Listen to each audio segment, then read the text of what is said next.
Okay, and I am live. I am here. Let's see. First things first today, before we do anything else, I'm going to go ahead and load up the patch notes. I've already got them here. Okay, let's take a look. So let's go over this. 4.0. Bunch of new content to sink your vortex warp tentacles into. Okay.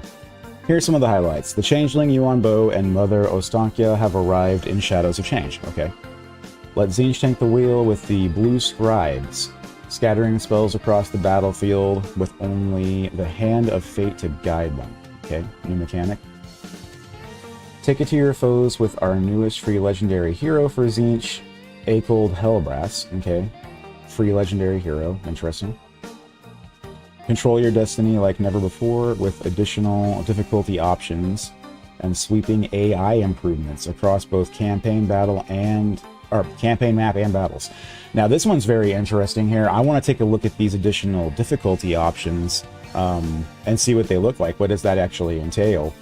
The AI improvements, I've heard a little bit about that already, but yeah, I'm really interested in these difficulty options. Show off your skills with 32 new achievements. That's the big news that I was looking for. I'm more excited about the new achievements than anything else for every existing race within the Warhammer trilogy. Now that I did not know. I had been misinformed. I had been told that it was only specific factions that were getting it. So that's good to know. That's really good to know. We'd love to hear your thoughts about Shadows of Change. We'll talk about our player... We talk to our players all the time across all sorts of channels. Please do not reach out to us below. Please do reach out to us. Wow. Just adding accidental negatives to all this. Okay. Jump to release spotlight. All right, let's take a look. Shadows of Change introduces 3 new legendary lords for Tzeentch, Grand Cathay, and Kislev, usable in both Realms of Chaos and in Immortal Empires campaigns. Inject new legendary lords, heroes, and units into your game to vastly expand your methods of play on the campaign and within battles. The Changeling, Yuan Bo, and Mother Ostankya each bring their own campaign mechanics to their races, with goals separate from the Realms of Chaos campaign and new units to help them pursue victory on their terms. 3 new legendary lords emerge from the shadows. We have the Changeling, Yuan Bo, and Mother Ostankya. Okay. Scatter magical spells at random with a new legendary hero, the Blue Scribes of Tzeentch. Okay. Expand your roster with 11 additional units. 9 new regiments of renown. That's actually a lot of regiments, but we'll take a look. Okay. So Acold Hellbrass. This is the free DLC. This is just what comes with, 4.0. Breathe life into a world of death and destruction as the conqueror of Kislev, Acold Hellbrass arrives in Warhammer 3. Free for all players, this champion of Tzeentch carries, as usual, gifts bestowed upon him by his ever-changing Chaos God. With a single touch, he can turn death into life. Beware, however, as Hellbrass is not a generous legendary hero, and he can just as easily take that life away again. Okay, so we get some kind of resurrection ability. Having left the Empire behind in search of his true purpose, Hellbrass was mortally wounded by his mirror image, only to be reborn under Tzeentch as his champion. With this, he'd finally been granted the motivation he so desperately sought, to raise hell. Okay.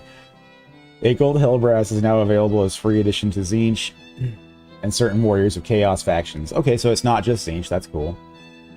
To everyone with a CA account, and can be added to your roster by completing his personal quest chain, The Tale of the True Path. Okay. You can read more about CA accounts and create your own here. New legendary landmarks. 13 new landmarks. Now, I've heard about this already. Someone mentioned landmarks to me. I haven't taken a look at them yet. But let's see. Glacial Caves. Okay. Wagen. Death Gorge. The Awakening. That's interesting. I want to see that one. The Shrine of Kuranos. The Black Pit. Mordheim. Lamia. That's interesting. The Hall of Rebirth. I need to check that out. Maybe Kalita gets an advantage from that. A fistful of new achievements have made their way into Warhammer 3, even if they snuck out of the Chaos Way sooner than they should have, and are now earnable in Immortal Empires. This includes 2 achievements for each race within the game that didn't already have them, giving everyone from the Warhammer trilogy the chance to track their ultimate victories on any difficulty, with a second achievement for doing the same on very hard or legendary. Okay, so ultimate victory. Ultimate victory is now the goal, is what it looks like, if that's the case. So, you probably get credit if you get it on legendary for the lower tier one, so we'll just go straight for legendary. That's good to know, though. That's good to know. That'll be our first new goal whenever the patch hits, is getting every single one of these new 32 achievements. Let's see, stability and performance. Fixed a crash when resurrecting artillery, and then after that, you know what, maybe I'll go back and get the ones from Realms of Chaos that I still need to get. Fixed a crash when resurrecting artillery pieces for a unit with no currently living engines. Okay, so this is bug fixes. This is all very important stuff, actually. Fixed a memory-related crash when picking up artillery pieces with a smaller, different crew than the originally manning those pieces. Okay.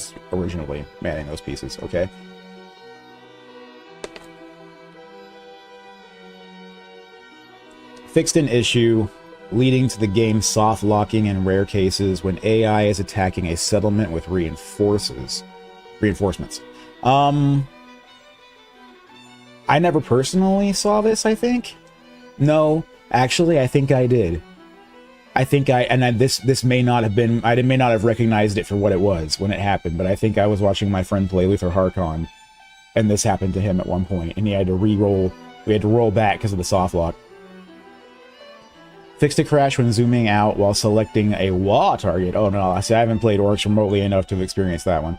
Fixed a crash that could occur when auto-resolving certain battles. Never saw that. Don't think I ever saw that. Must be a very specific thing.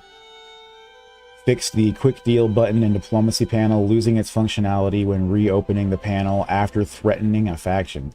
That's a very specific scenario to notice the bug in. Okay. Fixed a start of turn crash when a player is ready to upgrade. When a character is ready to upgrade. I don't think I ever saw that one either.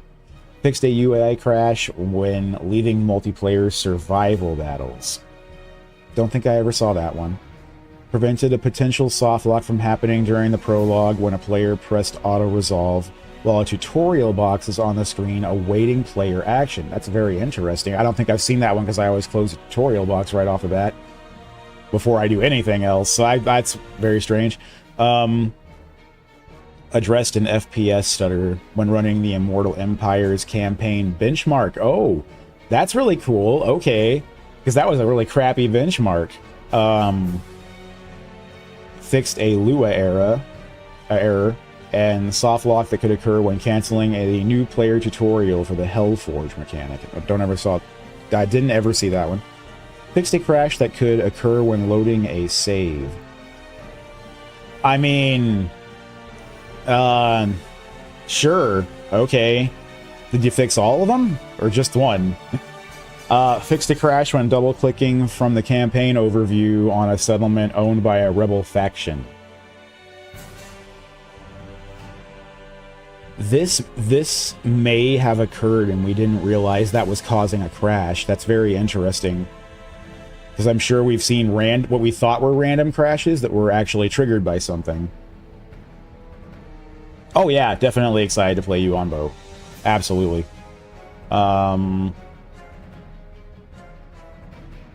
Prevented a potential soft lock from happening during the prologue when a player pressed auto-resolve. Oh wait, sorry, I skipped back ahead. Okay. Fixed a rare crash when processing callbacks from the music system. That's weird. I don't play with music on because I have the Castlevania music going right there. Let's see. Fix numerous quest battle script triggers to prevent cutscenes and auto playing at the wrong time. Oh, and audio playing at the wrong time. Okay, well, I don't think I ever personally saw... Oh, I did. Maybe this has to do with the quest with Drika. I had a quest I did with Drika that bugged out, and I had to re-roll back. Maybe this has to do with the trigger going off wrong. I wonder if that's fixed. Fixed a rare issue wherein a dilemma would not load correctly, causing a crash. Okay. Improved performance issues that could occur due to unchecked unit pathing thresholds. Interesting. Huh. Well, I wonder if that includes intentional. Like if you're moving a unit much further than its actual intended range at the end of the turn, it makes everything slow down. I wonder if that's what they're talking about, but I don't think that's it. Fixing a crash that could occur when playing on the Dragon Fang Mount Lizardman Settlement Battle. Okay, never played that one. General Battle. We have now removed the victory tickets from the key building capture point and major settlement battles. The only way now to gain victory tickets is to capture and hold the major point. This has been done to allow players to fall back without having to defend multiple locations.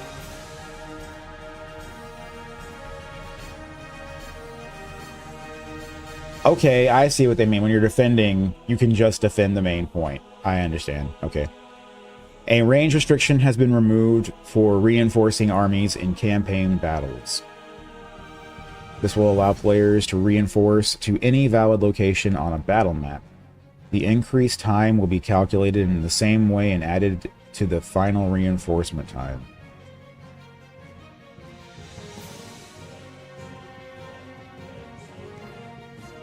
Interesting. I'm not sure exactly what that means. I've never, I mean, when I see it in effect, maybe. It seems like they just improved reinforcement range, is what it sounds like to me. Wood Elves will now load into the Wood Elf Minor Settlement battle map when occupying foreign settlements instead of the forest pathways in which they used to load. Okay, that's good. Beastmen will now load in on the Herdstone Minor Settlement battle map when occupying forest settlements instead of the Beast Pass in which they used to load. Okay, that's also good. Ranged units will no longer automatically charge into melee when running out of ammunition. See, I had heard that was a bug. But I thought that originally that was intentional. I guess it's just been going on for so long that I never realized it was a bug. It's been so long since I played Warhammer 2, I can't remember if they did that or not in Warhammer 2. I guess they didn't. Updated the wall zones on battle maps to allow units to dock on both wall sections on major Empire maps. Okay. So if you have towers that you need to dock on the wall, there's now more availability for that on major Empire maps. The Defender in an ambush battle will now leave the cinematic camera after a set amount of time, stopping cases where the Defender would have to watch their stock unit army slowly walk to the exit. Wow. Fixed. Oh. My little alarm to remind me that it's past stream time if I missed it. Yeah, so far the patch looks good. I'm very happy about the achievements. That's exactly what I was hoping they were going to be. Yeah, that one about the ambushes, I'm like, that's very specific. I've never personally seen that, but that would be hilarious. Fixed issues with character loyalty when getting reassigned to a faction. Okay, I never saw that personally, but that's good to know. Unit tier icons. We've expanded the range of unit tier icons from 1 to 3 to 1 to 5 with the intention of adding more granularity represent the overall power of units. Okay. These icons have not impacted unit power balance. It's just, so now we understand, you know, there's a difference between, bigger difference between 3 and 5. There's a step in between, essentially. Okay, rules and systems. What happened to the benchmark? The Immortal Empire's benchmark apparently has been improved. I'll have to see that myself. I'll run the Immortal Empire's benchmark whenever I get in, and we'll see exactly what that means.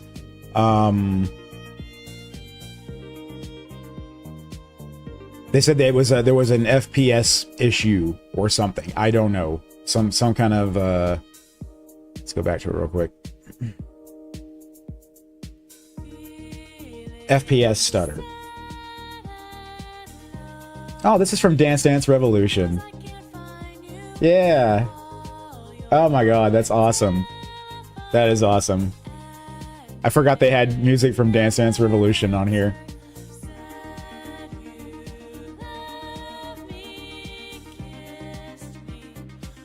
Okay. Rules and systems. Fix the unit cap for the Regiment of Renown units introduced in 3.1.0. So I'm not sure what that means. I'm not sure what the cap was that was introduced in that particular patch, but that's been fixed, so that's cool. Fix an issue with DLC locked mounts showing in the UI after being unlocked in-game, even if the player didn't actually get the mount. Oh, interesting. Okay. Corruption that spreads from ruins is now listed as ruins rather than buildings in the corruption tooltips. Okay. It's been very specific. All right. The character details panel for wounded characters can no longer be opened. I guess that makes sense.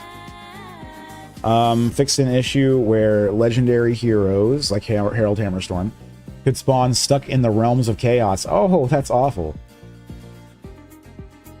That's awful. I guess not a lot of people probably experience that because of Harold coming out way after Mortal Empires. In the objectives panel, the victory conditions tab will now always select the first victory condition type instead of sometimes selecting the second. Okay. Fixed a timing issue that would cause certain abilities to trigger immediately upon starting a battle with a large number of entities, such as the Bloated Corpses explosion. I didn't know that was happening. That's upsetting for people who like bloated corpses. Building browser can now be accessed if your faction has a cult, vampire, pirate code, Skaven Undercity, or Silent Sanctum in a settlement. Okay. Added a new end turn notification for demon cults, Skaven Undercities, and Vampire Coast, Pirate Coves, which will show when a building in one of those places can be upgraded. Okay, I didn't realize they didn't have that already. But I don't mess with this stuff very often. Like Skaven, even with Skaven, I barely do Undercities. Just barely.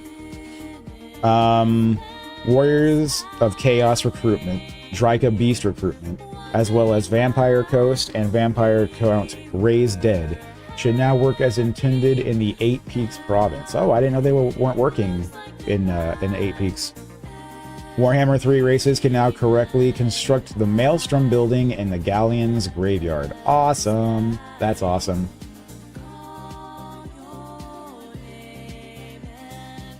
We made several improvements to the sticky tooltips added in Warhammer 3 and Update 3.0. Okay. Most notably, we've added the option to make sticky tooltips follow your mouse like standard tooltips. This can be achieved by disabling the Pin to Element checkbox in game settings. Okay.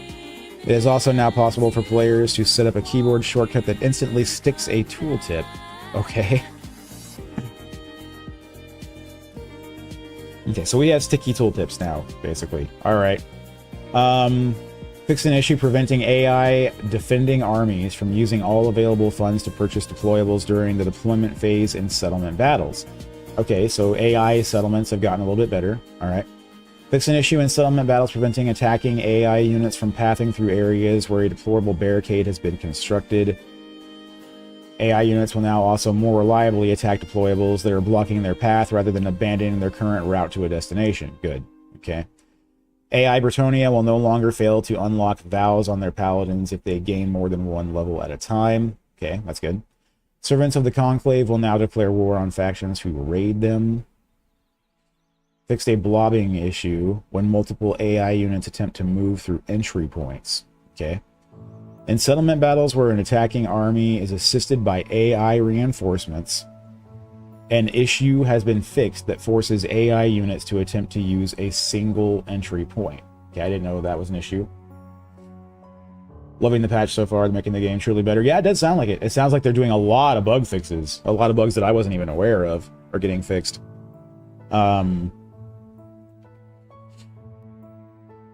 Fixed an issue where an attacking AI army is prevented from idly waiting for reinforcing armies with extended arrival delays.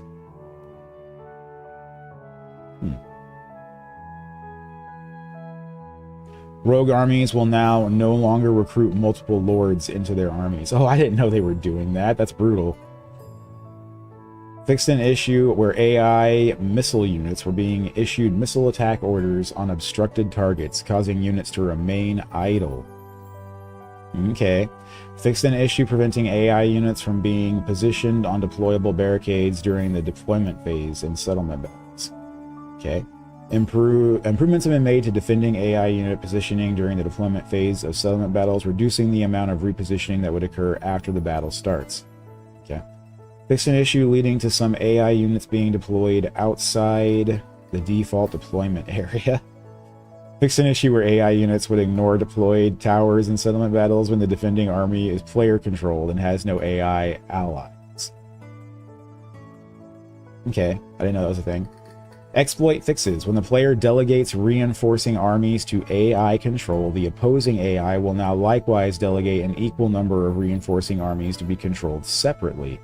This stops players from overwhelming AI opponents by having their reinforcements all appear on the battlefield as separate AI-controlled armies, as the AI opponent will now reinforce the battlefield with the same number where possible. Okay, so I didn't know that was happening, but that was a hell of an exploit right there. Let's see. Oh, Get the Elliptic, thank you for the follow. Not really feeling the update does much, nor do I think the DLC is worth it. This studio has let me down so much. I had over 900 hours in each of the first 2 games, but Warhammer 3 is just, I don't know. I mean, I definitely feel you there. I haven't finished going through this yet, but I personally, some of the issues that I've had aren't even being addressed, of course. We'll see. I'm going to continue along and see what happens. As far as the DLC goes, it obviously got a pricing issue. And I feel like that pricing issue is just amplified by the fact that people are so upset from their lack of addressing bugs in a timely manner. So, while, yeah, the price increase is drastic and that alone is bad, the fact that they also have this long list of bugs they haven't touched on is just, it's compounding both issues severely.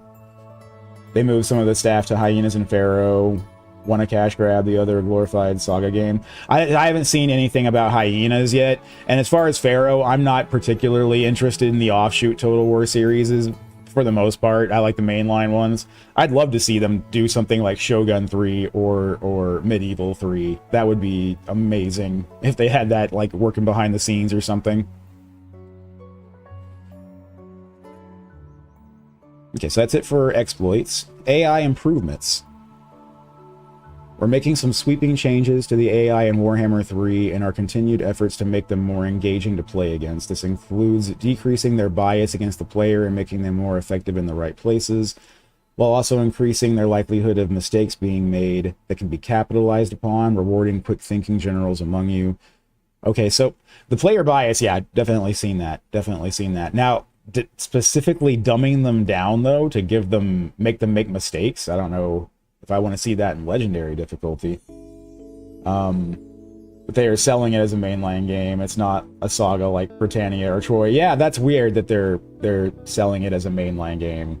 It's definitely not. It doesn't have that kind of interest level. I mean, Warhammer 3 is their cash cow. They really need to put way more attention into Warhammer 3, to be honest.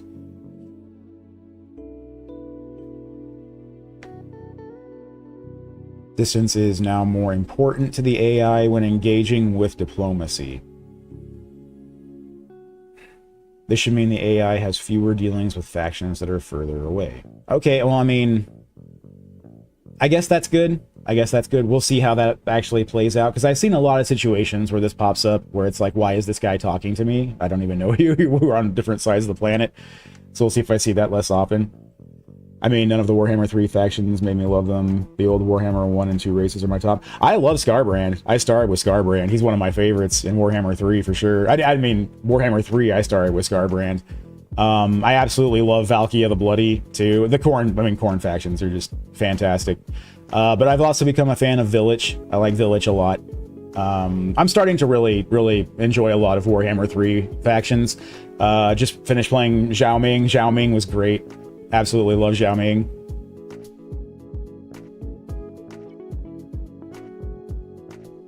The AI is less likely to declare war when it is in a bad situation, reducing the number of war declarations from factions that are in trouble. Okay, that just makes sense. That makes sense. And this is one that I was talking about in my scroll campaign, how I felt like Zenith should not have declared war on me. For one, we're not misaligned, and for two, he was actively at war with Oxyotl, who's an immediate threat, and he was far enough away. Both of these should impact a situation like that from happening again. That was some BS, is what that was. Let's see.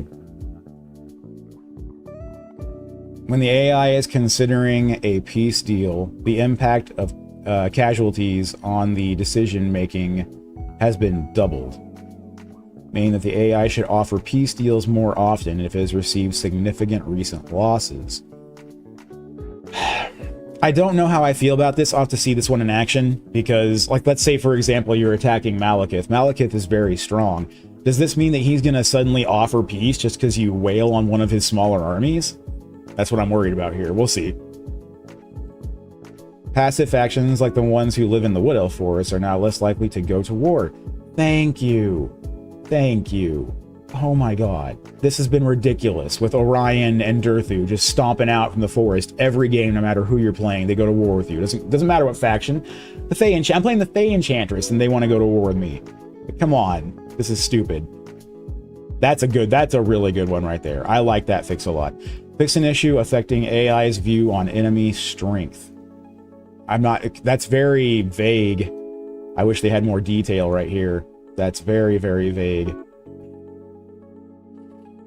Do you like Empire, High Elf, or Cathay? Oh.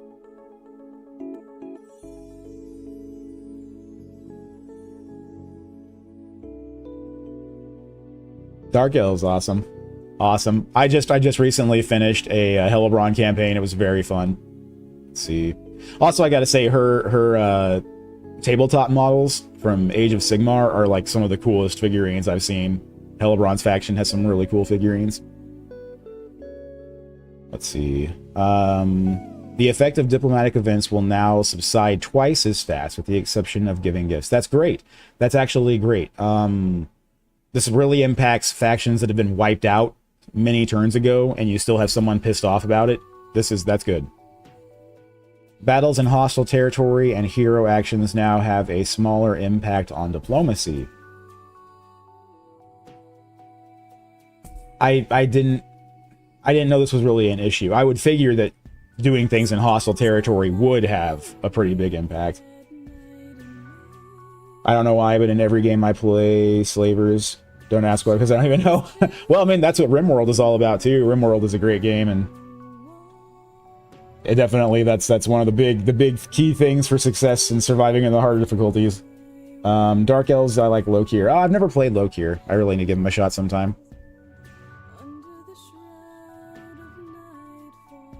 Let's see. Battles in hostile territory and hero actions now have a smaller impact on... Okay, yeah. Increase the number of diplomatic goals each AI faction can generate per turn from 1 to 3, and made it clearer to understand the AI's attitude towards each other faction.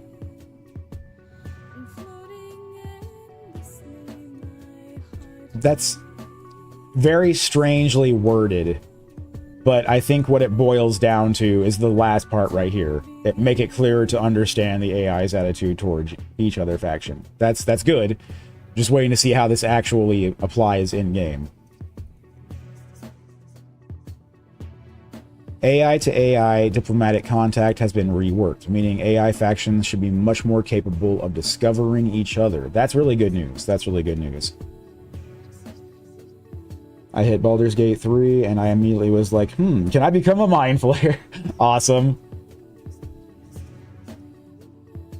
I DM'd for a game once where I allowed one of my players to play a Mind Flayer, and he was a lawful good follower of Tyr, and he wore a very large robe, hooded cloak, so no one could tell he was an Illithid, and he wore a white glove and a black glove, so people thought that he was a cleric of Tyr. Whenever he would use like his psychic powers, they would think he was using Tyr cleric abilities, and so he gained this notoriety across the Sword Coast as being this hero and savior of all, this cleric of Tyr who goes around, and only the absolute most trusted people that he saves basically ever knew that he was an Illithid.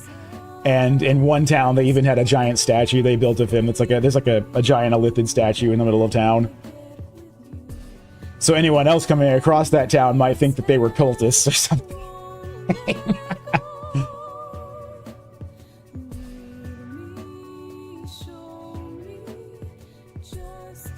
F the Githyanki. I mean, if it comes down to a 1 versus 1 fight, yeah, an Elithid should be able to tear him up, no problem. Let's see. AI is more likely to confederate minor factions on harder Immortal Empire difficulties. Thank you! That's great. Okay. Because I've been noticing this, that it's taking Carl forever to confederate all these little factions. It's like, dude, clean this mess up.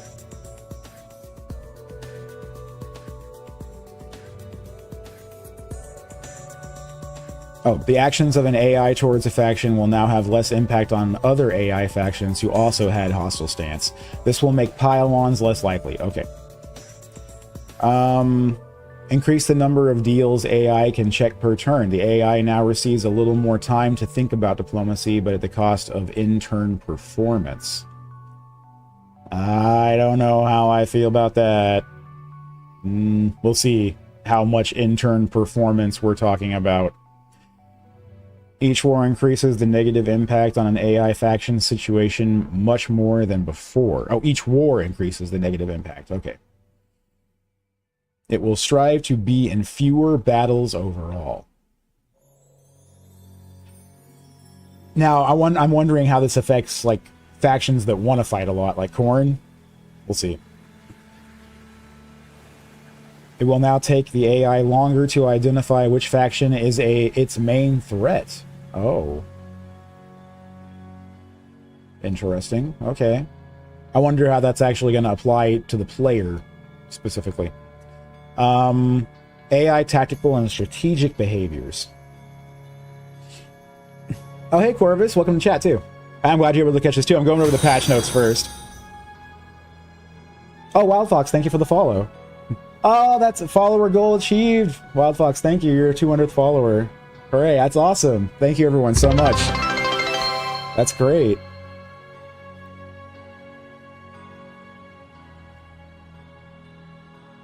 We'll have to think of a way to celebrate aside from me buying the DLC. That was actually that if I got hit 200 followers, I was going to be getting the DLC on launch day. But I actually pre-ordered it because I knew we were going to hit that anyway. So we'll find something for the 300 goal to make a special occasion. I'm doing well, thank you. Just working and lurking. Oh, you got it. Absolutely. That's what I do on my work days too. Go find somewhere to lurk and just chat about Warhammer when I can. Let's see. The AI is more likely to carry out offensive tasks within its current active target region. Each AI is designed with a defined set of regions it would like to take and/or hold per campaign, increasing the chances of it operating in regions it doesn't currently own. Okay, so I like that. It means that the AI is more likely to take advantage of surrounding regions and want to take them and use them. Okay. Reduce the amount of time the AI factions will consider territory to be recently captured. The AI is less likely to focus on these regions.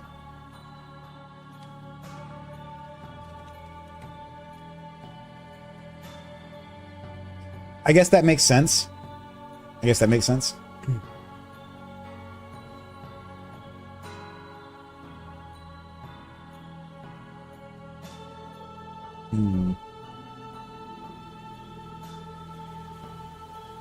I'm just trying to think of a situation that I've ever encountered where that would have applied. I can't think of anything off the top of my head.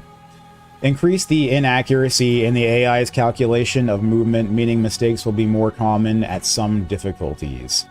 Okay, so I like how they did say that there. They clarified at some difficulties.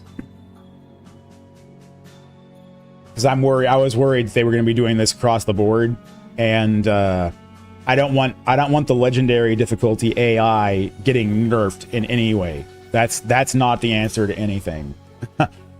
So that's good.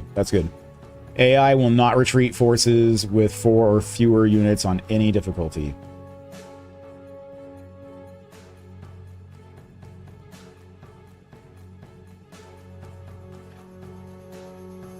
I kind of like that. I have to see that to see exactly what it means, but I'm thinking what this means is if they have a baby army, like 4 or fewer units, they're not going to make you chase them all over the place. You'll be able to hit them and kill them, is what I'm thinking. I have as tend to stream the Changeling as he is my favorite character for Zinch. Oh, that's awesome. I'll check that out for sure. I'm going to be playing Yuan Bo first, just because I want to check out Cathay's stuff. I really did enjoy Cathay on Xiaoming, so I want to check out Cathay's differences now with the new way Yin and Yang is working, and try out Yuan Bo over on Lustria, see the new units, especially Birdman. I'm actually really excited about Birdman. I think they're super cool. Yeah, me too. Me too. He looks really cool. And the Jade Lions also. There's just a lot of really good changes. The buff up to the General. That's another good one. Birdman Supreme. I'm happy that they're adding some more of these more obscure Warhammer races like the Birdmen. You know, because there's a lot. Like I don't think they have the Catmen yet, but there's a lot of Warhammer races that aren't even in Total War yet.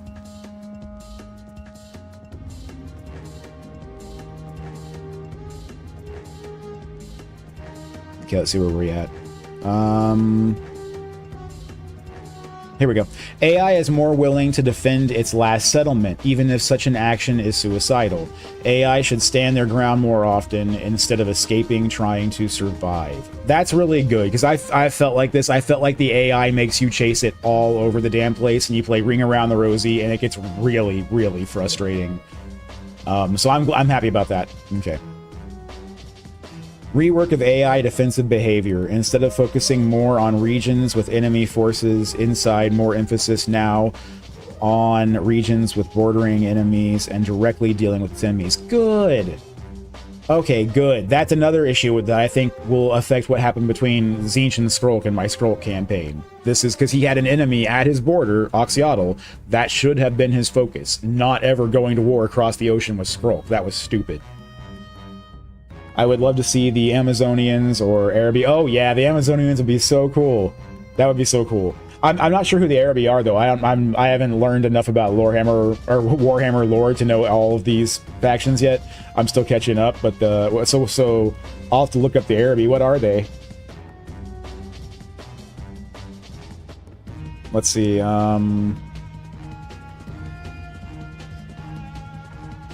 Distance scaling has been increased. AI should focus on nearby targets more. Okay, good. Again, good.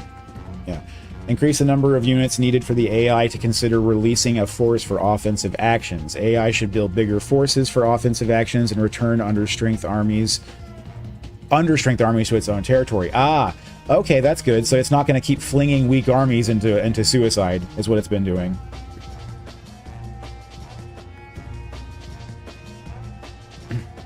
I hope Nippon or In could be a thing, or Curious. I'm not familiar with any of those.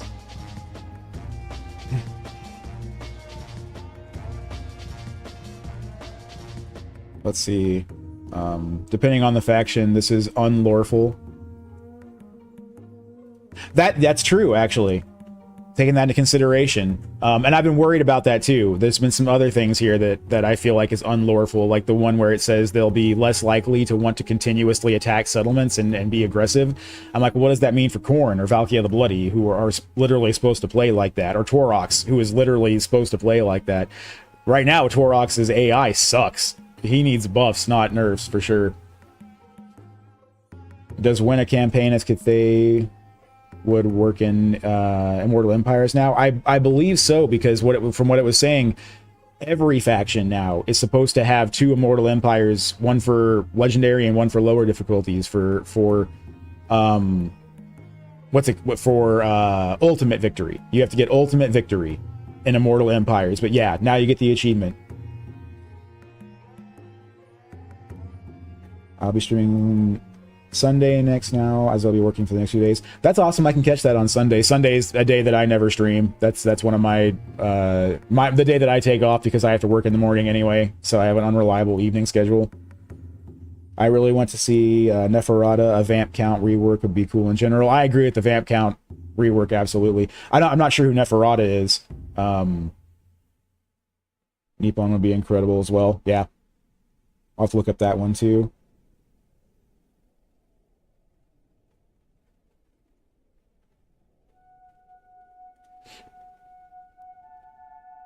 Okay, let's see. Fixed a bug where the AI would incorrectly evaluate assaulting a settlement with a very weak garrison as worthless. AI evaluates primarily by how much enemy strength can be destroyed, not by the value of the settlement. Okay. Okay, so it's going to put more weight on garrison buildings than income buildings for whether the AI ignores it, which is good. It shouldn't have been considering income buildings to begin with. I didn't realize that was going on. Increase the number of units and existing forces needed before the AI will consider building a new army. AI will only add new armies if it has more units in its existing forces. Okay. Okay, that makes sense. So you're not going to see a bunch of little tiny armies popping up all at once, essentially. Neferata was the first vampire, Queen of Lamia. Oh, that's really cool. That's really cool. I noticed they added the special building to Lamia. Maybe they were working their way towards that. I need to play Kalita sometime and see what that special building is too, and what it does.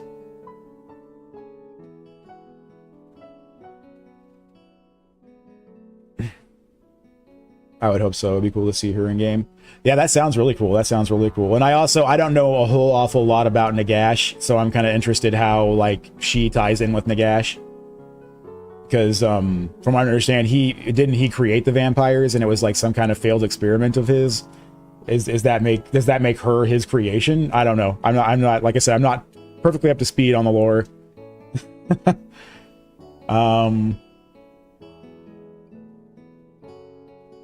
Significantly increased priority for the AI to go after a faction's last settlement. AI should finish off factions more often. Now, this is great. I saw this just last night in my Fey Enchantress campaign. I had to go down and help Rapans, because Rapans was having a lot of difficulty finishing off Archon the Black. He was down to one last settlement for a very, very, very long time, and she couldn't finish him off. I've seen the same thing happen when I was playing as Valkia, and I vassalized Malekith. And Malekith was going to war with Grand Hierophant Katep, and Malekith was having an awful lot of trouble pushing Katep's last settlement. It's like his attention was split all over the place. So this is a really good rework. I'm very happy about this. The AI needs to finish off AI factions more often. Let's see. AI views garrisoning settlements as much stronger. AI will less often retreat from a settlement if it thinks it cannot defend it, even with a garrison.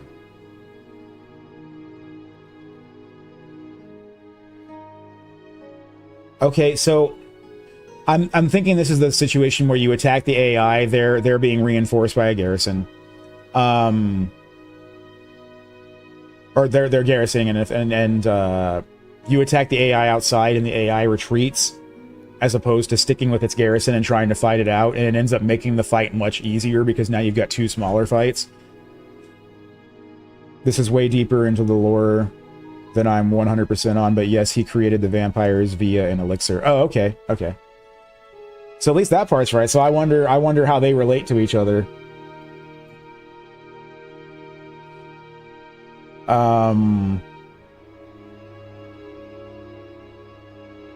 Make sure I didn't miss anything here. Okay, no. This is good. Oh, I did. AI views the strength of siege equipment much lower. AI will attack major settlements more quickly. Oh, wow. Okay, I have seen this, and unfortunately, I was happy about this. I probably shouldn't have been. I was like, oh no, they're going to take my main settlement, and they decided not to. And I'm like, they just spared me? And this is probably why. It's probably because they were over-evaluating siege equipment's value. And so now I would have to be worried, as I was previously, that they're going to take my main settlement. Improves AI logic for working out which region it can recruit units in. I mean, I guess that's a good thing. They're not very specific in what manner they've improved it from previously, so I couldn't say what this really is going to help with, because I don't know the comparison they're trying to make to what it was before. I've seen the AI, usually typically recruit wherever is closest, so I guess now it's going to do things a little smarter. It's going to find places where it can recruit better units.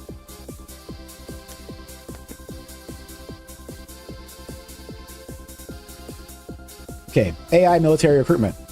Fixed an issue that AI high elf factions would only recruit rangers, swordmasters of Hoeth, and Athel Tamara faithbearers through allied recruitment.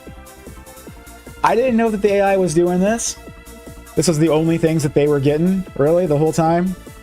Wow. So this Rex Alariel, what's the point of playing Alariel if, or I mean, beforehand, I should say, if I had known that, playing Alariel would be pointless without playing with your friends. Unfortunately, I only played Alariel with my friends. But let's say you had been playing a single-player campaign with Alariel, and you have all of these allies putting outposts in your stuff. They can't get your Sisters of Avalorn. What's the point? But now you can, I guess. So AI factions will now properly recruit Sisters of Avalorn from Alariel. That's how I translate this. Reduced AI vampire counts propensity to recruit zombies.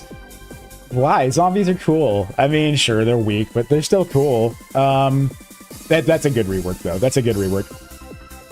Warriors of Chaos AI faction should be more willing to upgrade Marauders and Warriors of Chaos units. Oh, good. Oh, good. That's just what we need. I mean, that's appropriate for sure, but wow, that's going to make things very difficult up north now. I'm very happy about this, actually. I'm very curious to see how much this buffs up the Warriors of Chaos AI, especially stuff like Kolek. This is going to make Kolek very difficult to deal with, I bet you. AI factions have been banned from raising settlements early in the game, with the exception of Beastmen, Khorne, and Wood Elves. Why? For one, I've never seen this happen. I've never seen, and I don't know how this could be a devastating situation if you're getting raised instead of whatever sacked. I mean, this just seems like it's making the game easier. Why would you take away an ability from the AI that the player has? I usually don't. I don't like stuff like this. Yeah. AI factions with standard settlements AI factions with standard settlement occupation patterns, so not Beastmen, Wood Elves, or Khorne, will not raise or sack a settlement until they have at least 5. Wow. I never seen no faction to raise a settlement. I mean, other than Beastmen, Demons, or Chaos Boys. I've seen them do it in the instance where Mazdamundi has done it whenever I was attacking Marathi's territory. I've seen Mazdamundi raise Marathi's stuff to try to sever the connection from her territory to his. And that may be the only instance I can think of, off the top of my head at least, where I've seen a non-Horde faction do it.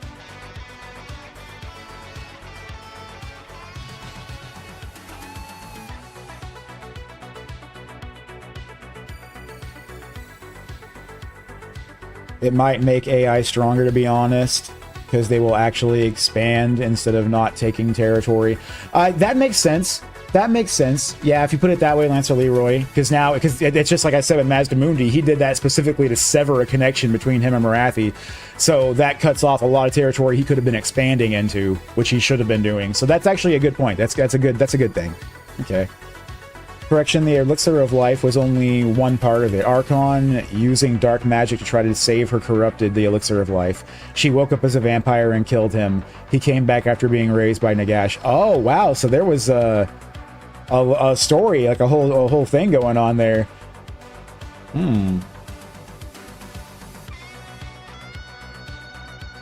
So Archon was trying to save her. Was there a love story involved here? Was she someone's wife or something? Let's see.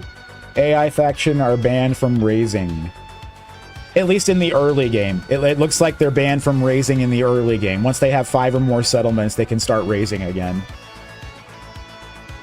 I don't care about Neferata right now. I want a playable and unique Red Duke. Oh, wow. That'd be cool. I hadn't thought about that.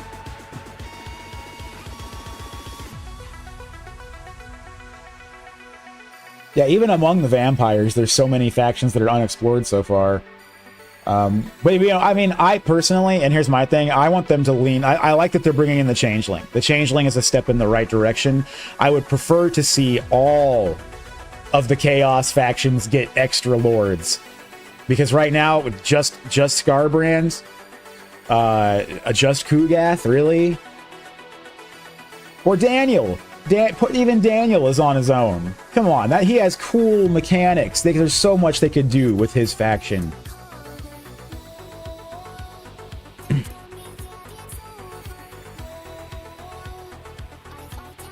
Oh no, her brother poisoned her. She would spread the corrupted elixir through her followers and create more vampires with it. Wow, okay, so she dove headlong into the whole vampire thing. She sounds cool. Alright. Red Duke should be more human-friendly than Vlad von Karstein. Not what CA did to him, though. Yeah, from what I understand, he's not supposed to be so friendly in the lore. But that makes sense, and they should have that. They should add that. It makes more sense for, like, Heinrich Himmler. But, of course, right now, in his position, he ends up getting wiped out anyway, so it doesn't matter as far as how Total War handles it. So, we are on here. Okay, reduce the AI vampire... Oh, wait, no, we saw that. Okay. Right here.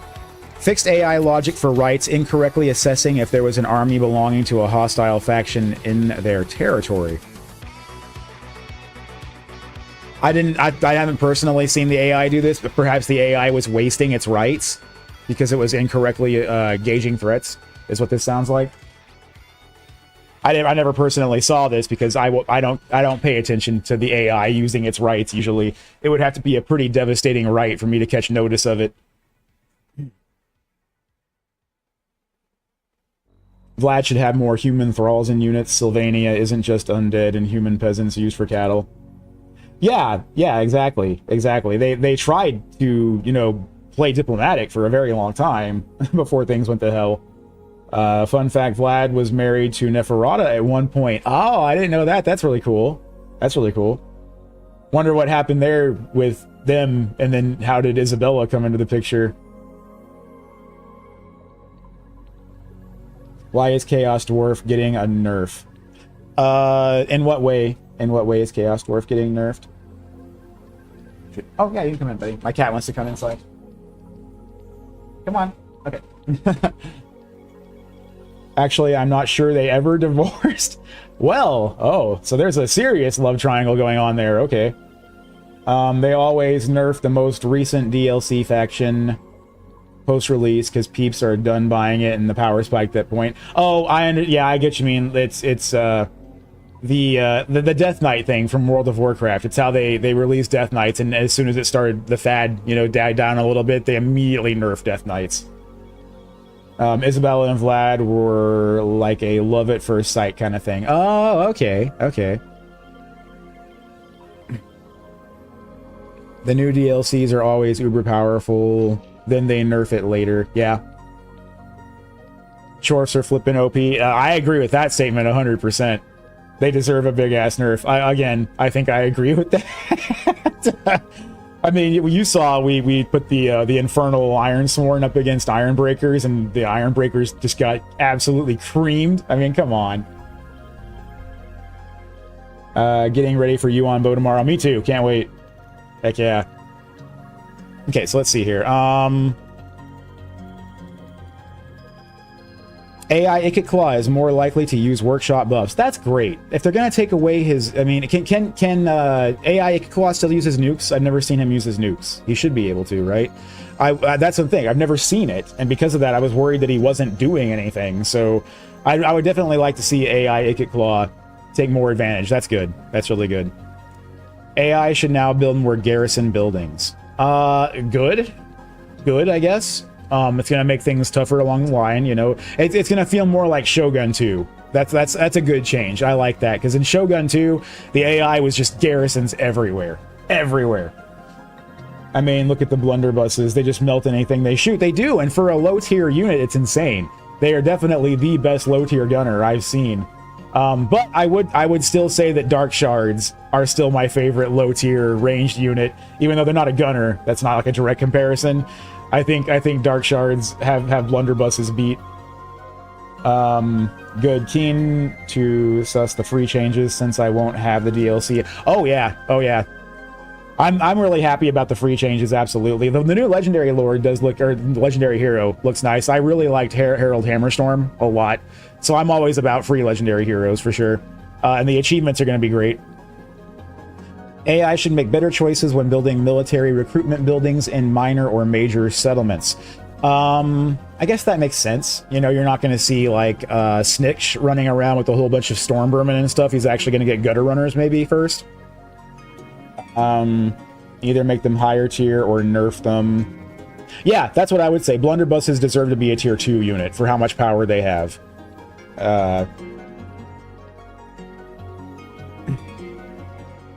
Let's see.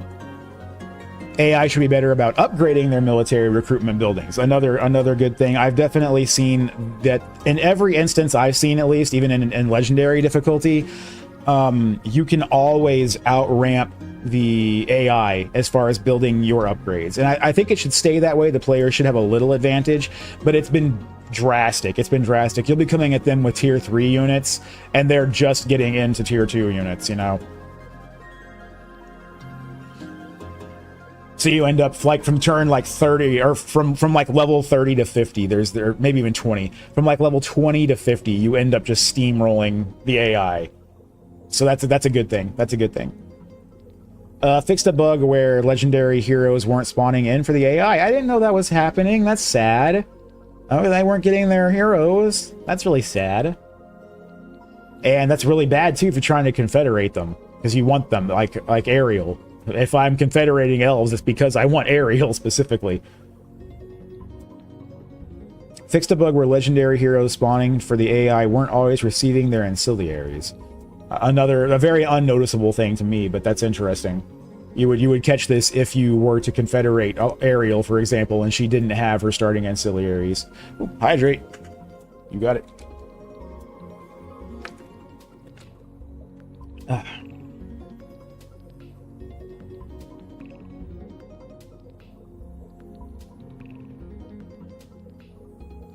Every major faction now has their faction potential, which causes different AI factions to rise and fall each time a new campaign is started, randomized on Immortal Empires and Realms of Chaos. I guess that's good. That makes a lot of variation in campaigns. I like that. I want to see more of that. Not dwarves constantly overrunning everyone. This may be good.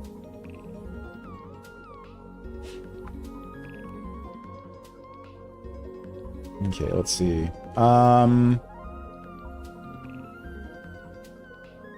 Reworked faction potential calculations so that it is now possible to make the expected value skew towards either the lower or the upper bound of what it is permitted for that faction. Again, it just boils down to more variation. This is more RNG per campaign is what I'm seeing here. George, from my first playthrough, I think, in Warhammer 1, one or the other. Oh, here you go.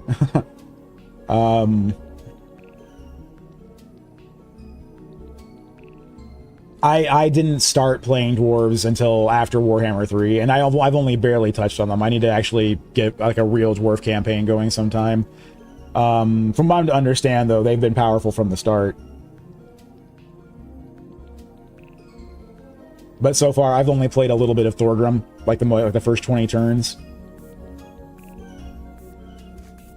They've changed a lot, huh? Oh.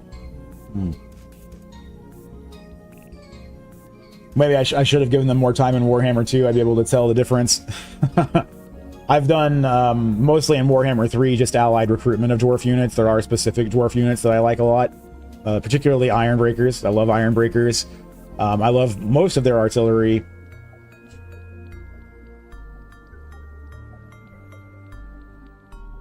Dark Elves, Cetra, and Archon are now more aggressive and should accurately reflect their displayed traits. I mean, I felt like they were already pretty aggressive, but sure, more. And more is fine. Okay. Remove the starting war between Cetra and Archon. Oh, that's interesting.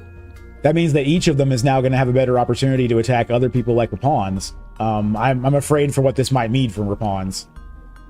Yvresse and Broken Axe now have diplomatic contact at the start of the game. Okay. Resolved an issue with passive AI units not using their ranged weapons when positioned on the ends of a line formation. I hadn't seen them doing this, but that's good. Always good. Fixed multiple cases wherein the campaign AI was not correctly considering all valid options when deciding how to allocate its forces. It's not specific here, because all valid options, we're talking hundreds of thousands of permeations. There's no way they're calculating all valid options still. Fixed a rare issue wherein AI armies would get stuck on the campaign map after a defeat. I think I may have seen this before. I can't remember, but I think I've seen this where they got hit and then they just had a dummy campaign like stuck there on the map. You couldn't attack them or anything. And I think I've seen that happen before. Can't remember because it was a long time ago though.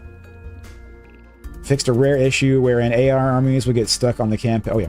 Made further improvements to AI barricade behavior to prevent units repeatedly docking and undocking. I had seen that happen with archer units where and I thought they were intentionally juking me. I didn't realize that was a bug. I started in Warhammer 2, and Warhammer 2, my first faction was Skaven. I started with Ikit Claw, actually.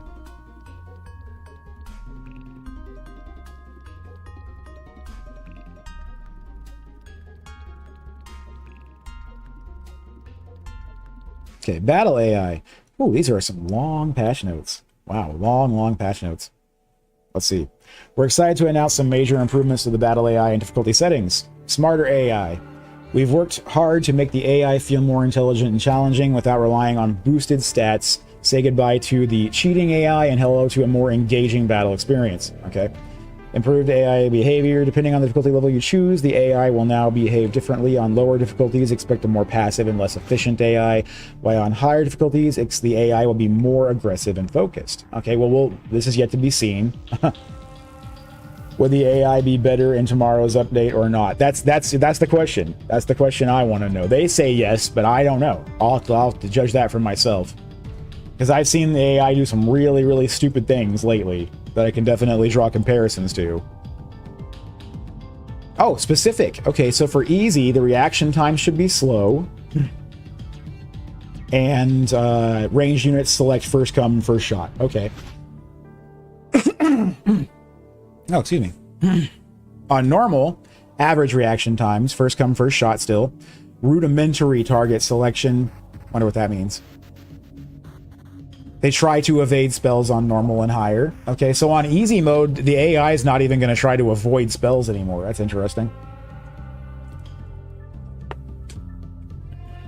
Yeah, these specific changes I like. But let's look at very hard, because that's where I play. Instant, where possible. So the AI reacts instantly. Great. The AI will focus on soft targets first. Focus fire one unit down if possible. And they won't be baited into misfires. Really? That I'm gonna have to see.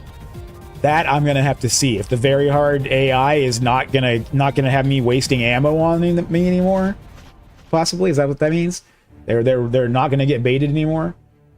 That would be very impressive if they're smarter about that.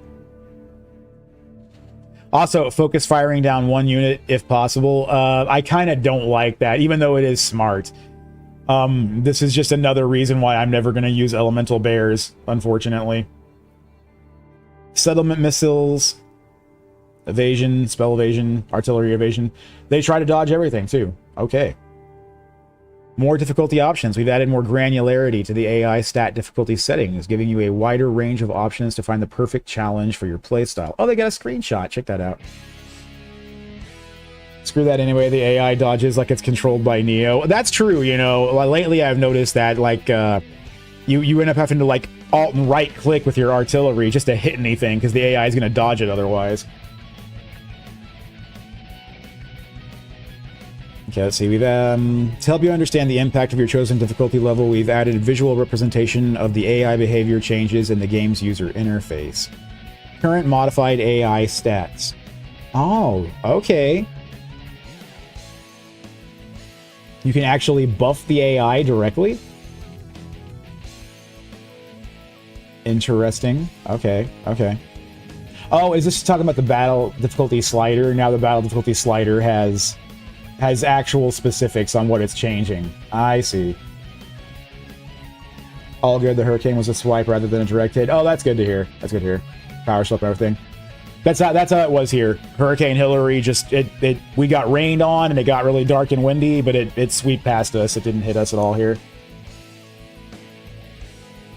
Never lost power either. Strengthen the garrisons of tier 3 minor settlements and garrison buildings for all races that have them. We're continuing to monitor garrisons to ensure they're providing a meaningful benefit. This should be a big step towards making them feel better to use. Now, this is the big one that I've been looking for, because especially a fully built up tier 3 minor settlement garrison should be able to defend itself manually against at least one army. And I've been upset that this has not been an option for the most part, because that was my thing about Shogun 2 and Three Kingdoms and Warhammer 2, is that a settlement fully upgraded garrison, you had a fighting chance. Right now, yeah, I don't feel like you do. For now, anyway, things are up. Yeah, good.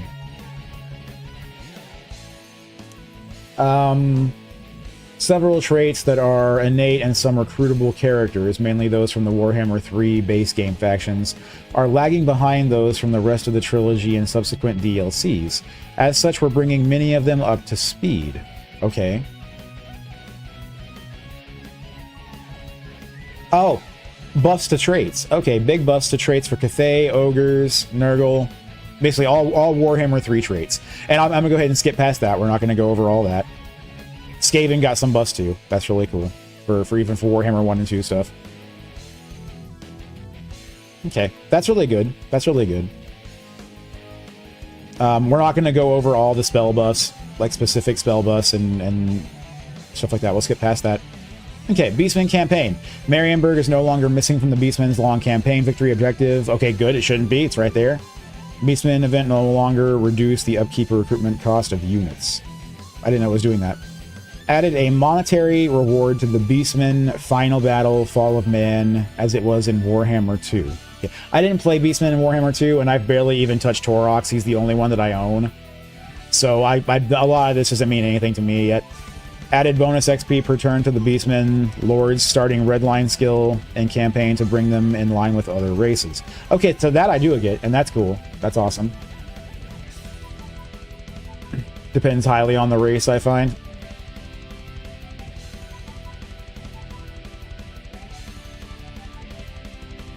Yeah, and that's the same for a lot of these changes, honestly.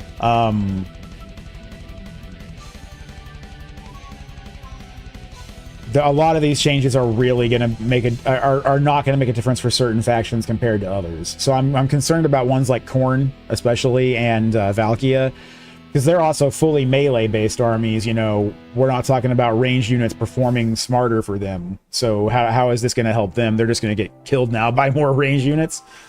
How is melee AI improved? You know, at all? Is it going to dodge better? Maybe. Any Slanesh buffs? Let's see. Bretonia. I'm sure every faction got something, but we'll get down to Slanesh. Bretonia vows now progress correctly in campaign for Damsel Heroes. Okay, good. Fix Bretonia not being able to raise or sack Chaos Dwarf settlements. I did not know that was a thing. Grail Knights. Entity collision size from large to medium. Oh, wow. That's a big nerf. This stops never-ending charges against infantry. This is a huge nerf for Grail Knights. Wow. Same thing for Grail Guardians. Oh my god. These are insane nerfs right here. Look at that. Grail Knights and Grail Guardians just got shat on. I am so mad about this. They may absolutely suck after this patch because of this. I'm gonna have to test them out, but damn.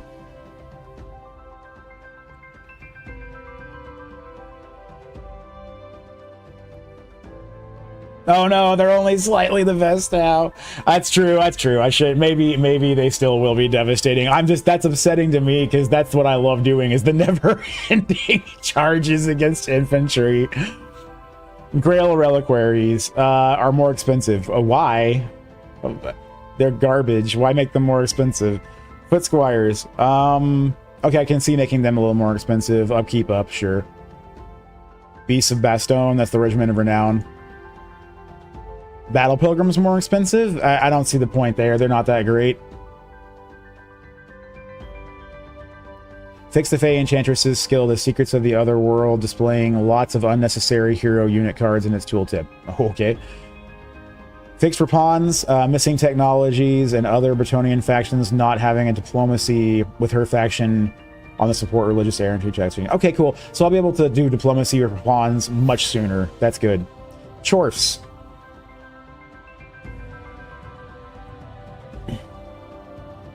Wait, doesn't the cavalry change its buff?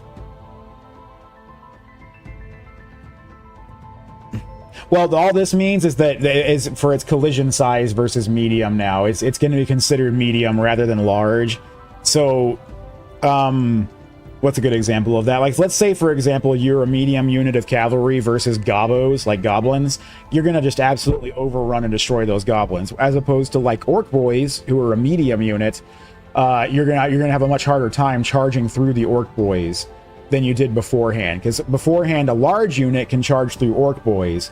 Now the orc boys are going to have the same mass as Grail Guardians, which means they stand a better chance of bracing against them than they did previously. Especially if you get them from behind, it won't be an issue, you know, but it's definitely a big nerf. It's definitely a big nerf.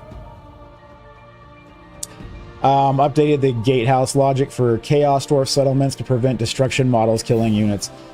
Fixed an issue where the player army could get killed off after completing the Chaos Dwarf's mission, Sacrifice, and Revelation.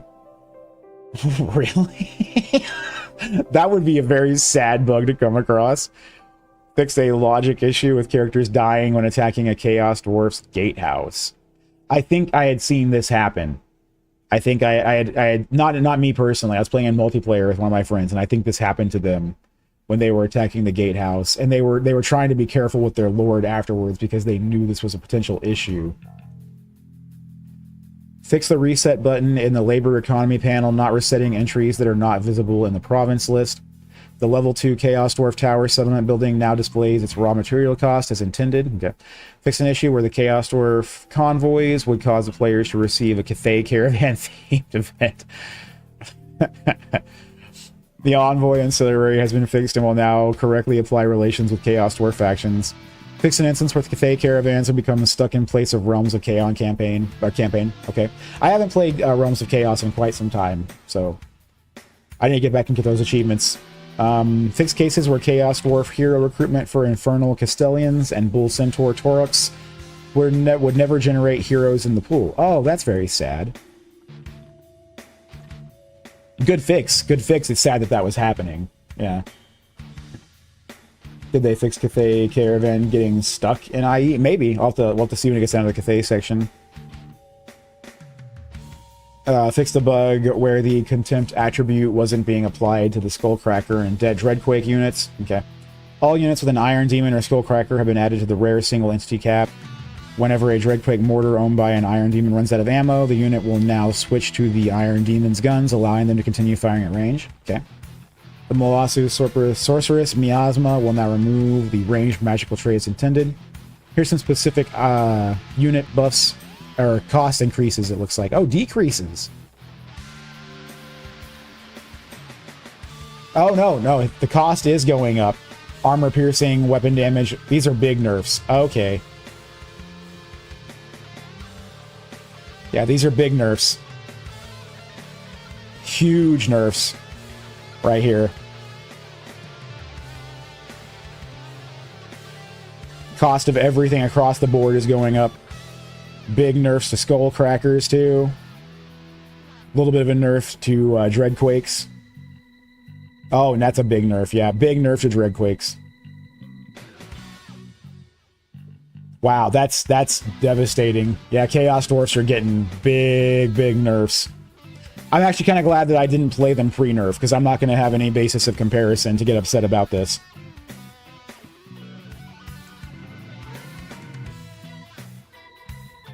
Okay. Demons of Chaos. Alright, Daniel. Fix an issue where the exalted greater demon lords can spawn without a name. Alright.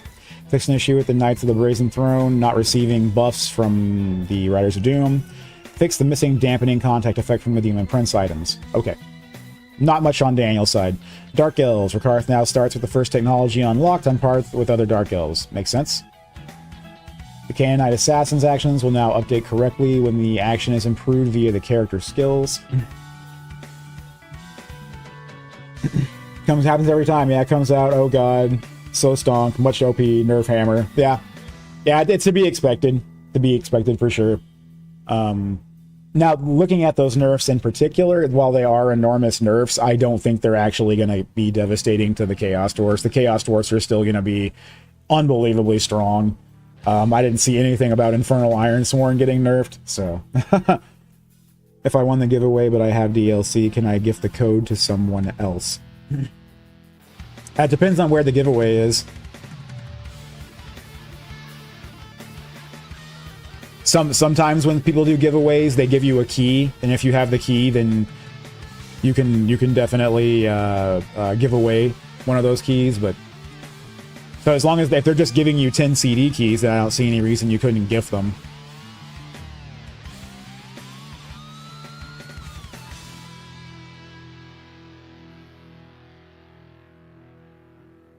Let's see. Fixed Crone Hellebron's 2 Death Knight missions not triggering on turn 2. Okay, that's cool. We're going to kind of skim through Dark Elf changes here. Witch Elf Riders will now throw daggers at a range of 55. Okay. This has B. Well, that's an important change. We definitely should. This has B. Sure. The innate character trait Cruel has been reworked. Previously, it effect only worked on lords, but it could be gained by lords and heroes. Now both it applies to. Okay, that's cool. Okay, and did some fixes to their technology tree.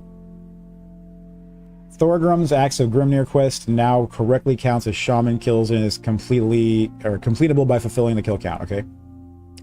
Buffs. Flame cannons are getting cheaper and have a higher range. Wow. Big buffs to flame cannons. Check that out. That's nice. All right. Oh, Total War is doing a giveaway. That's really cool. That's really cool. Yeah, definitely get in on that. The ability Journey's End will now provide the intended buffs. Fix Thorgrim's unique grudge against skills not applying when fighting against greenskins or chaos. I didn't know they weren't working. That's like his whole point. Fix certain dwarf characters not being affected by the retainer vows. Okay. Ah, Grand Cathay. Big changes for Cathay. You know what? Before we get into Cathay, though, give me 1 minute. I'm going to go take a break real quick. I will be right back.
Okay, I am back.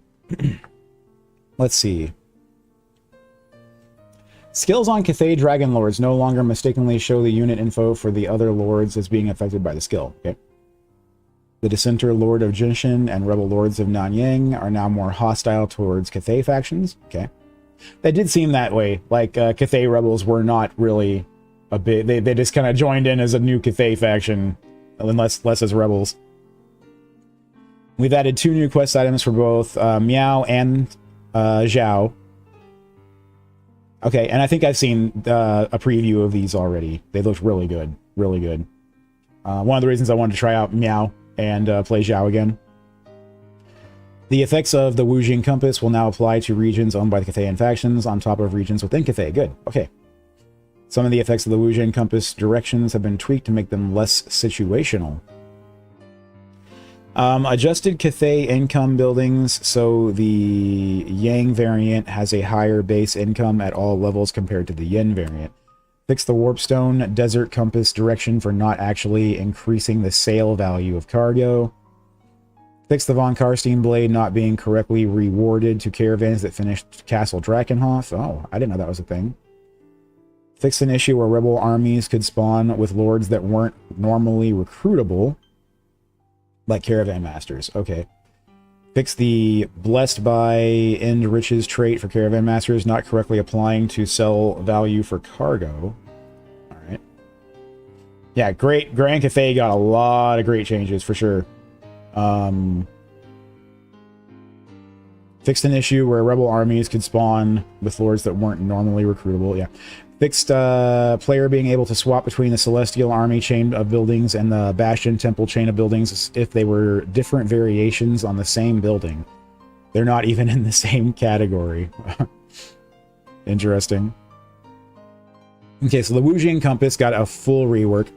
With the addition of Yeonbo and the Cathayan roster, we have our first Cathayan character who has a campaign set outside the provinces, making the Wujing Compass increasingly irrelevant to his campaign as you proceed outwards.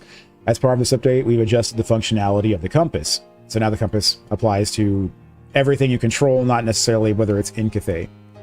Instead of applying solely to the regions within Cathay, the effects of the Wujing Compass now have 2 separate conditions. And it's either or. Okay. Cathay Harmony. Let's skip to this. What was that about a defunct bonus for faction-wide harmony? We're glad you asked. One of the larger topics we're trying to tackle with this update is the experiencing and managing of Cathay's central harmony mechanic. Following a lot of feedback, we identified what we think were the more and less successful parts of the feature and attempted to slim it down. Harmony has been removed from a faction-wide to a provincial concern. That's the biggest change, and I've already seen this in action from watching others play Yuanbo. It's a great change. It's really a great change. What we're talking about is that now you don't have to balance out yin and yang anymore across your entire faction in order to maintain control or to get better armies or whatever. You can do it per province now, and you'll have different buffs whether it's yin, yang, or harmony, and they're going to be substantial buffs. So it's you're more inclined to want to lean one way or the other, not just try to maintain harmony all the time. But that's what this all boils down to, is that it's a very good, complete rework of the yin and yang system, and that's what the essentials are. And you'll also be able to see the buffs you're getting at all times by looking over them to see what you're going to get for harmony, yin, or yang, based on which way you particularly want that province to go. Greater Arcane Conduit has been removed from the Wise trait that can appear on the Cathay characters and is replaced with a +10 spell intensity. Okay. Lord Magistrate on foot has gotten much better. I had heard he was getting huge buffs. On the Warhorse, he's also getting huge buffs. They didn't mention it here, but they completely reworked his talent tree. He has a completely new talent tree, and he gets a Sky Lantern mount. Clarified some Cathay technologies that also apply to the Celestial Dragon crossbow units, and this is of course patch notes, so I think that comes with the DLC. Maybe that comes with the DLC. Maybe that's why it's not included here. I'm not sure. Cathay technologies affecting yin and yang armies now instead apply to characters and units. The previous implementation only affected the characters leading these armies. That's good. That's a good change. Huge Cathay buffs. That's awesome. Greenskins. Fixed Grom's Cauldron, not applying the hollow bomb ammunition. Okay.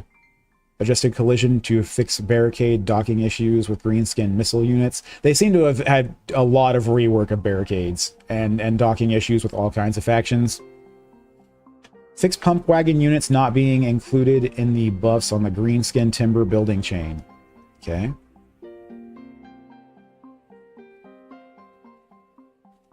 Snotling pump wagons.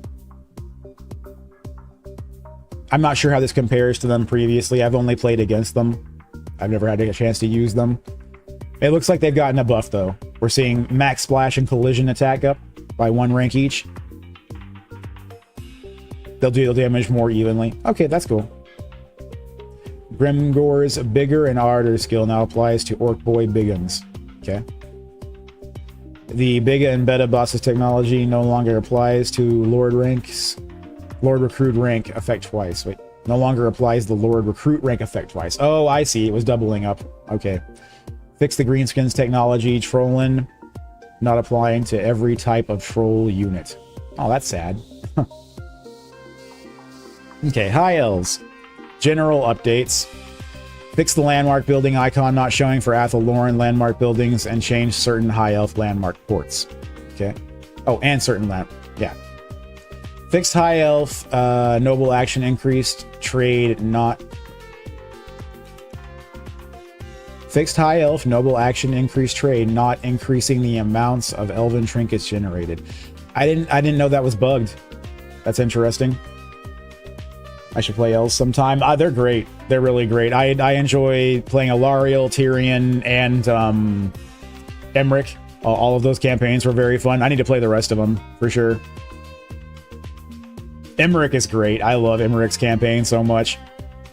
Alariel's Power of Nature feature will now continue to function when her faction is confederated. Okay, that's good. I didn't know it was stopping. The Mortal Wounds Torment trait will get removed regardless of what stage it is in. Lords and Borrowed Armies will no longer get the Mistwalker Dilemma. Okay. Fix an issue with Emmerich's campaign event Dragons not being affected by his Heart of the Flame character skill.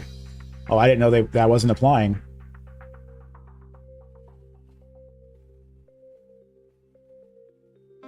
Oh, hey, Lael. We have now removed the victory tickets from the key building capture point in major settlement battles. The only way to now gain victory tickets is to capture and hold... Oh, yeah, they mentioned that earlier. This has been done to allow players to fall back without having to defend multiple locations. And I like that change. Oh, you just got in? Welcome back. That change is good. I think it's a good change altogether. Honestly, it was kind of BS that you could still have such a strong army force ready to wait back at the main point, and they were able to pursue victory either way and get you to waver. I didn't like that. Just by capturing the other points and holding them. Does it work for the AI as well? I do believe so. So that does go both ways. So now if they want to fall back and defend, you have to hit them there. But from what I've seen, whenever I attack the AI at their main point, they tend to fall back to defend it anyway. Servants of the Conclave will now declare war on factions who raid them. Feels bad.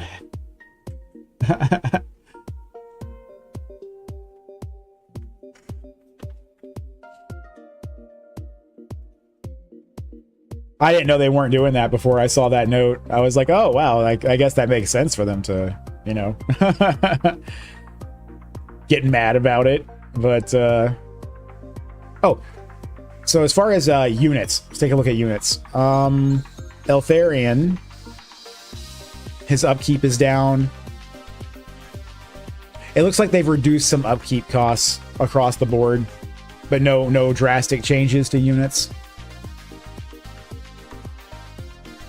Khorne. Increased Chaos Lord, Exalted Hero, Chaos Sorcerer Lord, and Chaos Sorcerer's Mass from 600 to 1,000. That's good. Those are all great buffs. They need that, for sure. Yeah, you just get free labor and money if you raid them. As a chore. Oh, I see. That's what was going on. Okay.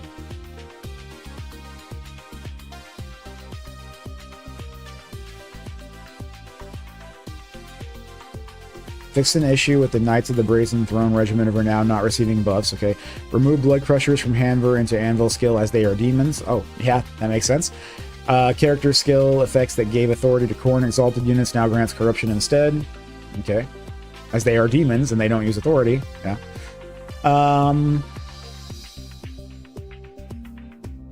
That's cool. That's really cool. Big buff for Soul Grinders of Khorne. All right. I'm about that. They're one of my favorite units, honestly. They're fun. Kislev. Probably some big changes for Kislev for sure. Added unit caps to single entities that were missing them. All right. Fix the Ice Court's second training slot, sometimes not showing as available even when it should be. Good.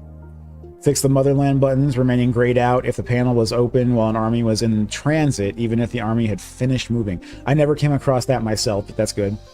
Fix an issue where Kislev could recruit units after capturing a settlement despite missing the required military building. Oh, I never noticed that. But yeah, it definitely shouldn't happen. Devotion can now go into the negative, meaning low levels of devotion start from 0. All right. In order to allow Kislev to take the fight to Chaos, we've added a new commandment to them, which is only available within the Chaos Wastes. I had heard about this. This negates the effect of uninhabitable climates, but will also cost devotion each turn that it's active, which is really cool, honestly. The devotion cost to construct buildings has been removed, but it's something to keep in mind if you're playing Kislev and you're pushing into the Chaos Wastes. You do need to be using this particular area effect for that province, or it's not going to work.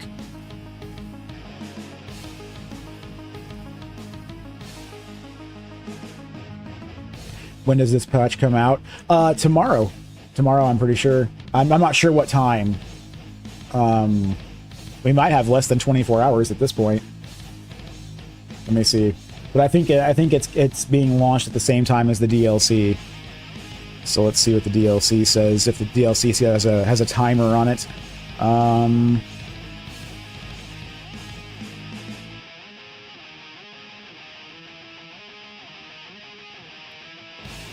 21 hours. It said we do have a timer. 21 hours. So we do have less than a day. Which, unfortunately, in 21 hours, I will also be working. And I'm going to have to go through my entire workday before I get a chance to come back and play everything. But then I'll have all weekend for nothing but Shadows of Change.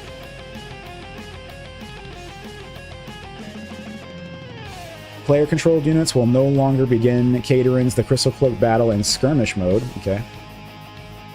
Let's look at units. Ice Guards are cheaper. Wonderful. That's wonderful. They were definitely too expensive. It comes out the same time I start work. Yep, about the same here. It comes out an hour before I start work, so I really couldn't even get a chance to load it up and play it either. That sucks. Ice Guards are now properly affected by Siege Mentality. Okay. Lizardmen. Fix Nikai's unit recruitment permissions. Well, I'm glad they put that one right at the top, because that's what we were all looking for, right? That's the whole reason we're downloading this patch. This should be at the very top. This should be at the top, like at the very top of these patch notes. Like, number 1, fixed Nikai. You can just leave it at that. Fixed Nikai. Fixed an issue where the marker for Lord Mazdamundi's quest battles for the Cobra Mace and Mazdamundi could not be interacted with, only teleported to. That's interesting. I haven't played Mazdamundi since Warhammer 2, so I didn't notice that. Fixed Krokgar not showing the Scar Veteran unit on the correct building level. Okay. Eating Captives now replenishes single enemy entity units for Lizardmen. I didn't realize it wasn't doing that. Yeah, thanks, CA. We did that literally months ago, and it was a 5-minute fix. Eating Oxiato can now construct silent sanctums in Chaos Dwarf-owned settlements as intended. Okay, that's cool. Oxiatal's vision of the old ones now correctly teleports him to the region that was raised. So good fixes for Oxiatal too. Wait, people actually walk to the quest battle markers? I only do it if I notice them and they happen to be close. I'll be like, oh my god, it's right there. Yeah, I'm going to save 5,000. And for Emmerich, you can always do it. Took them a while, but they got around to it.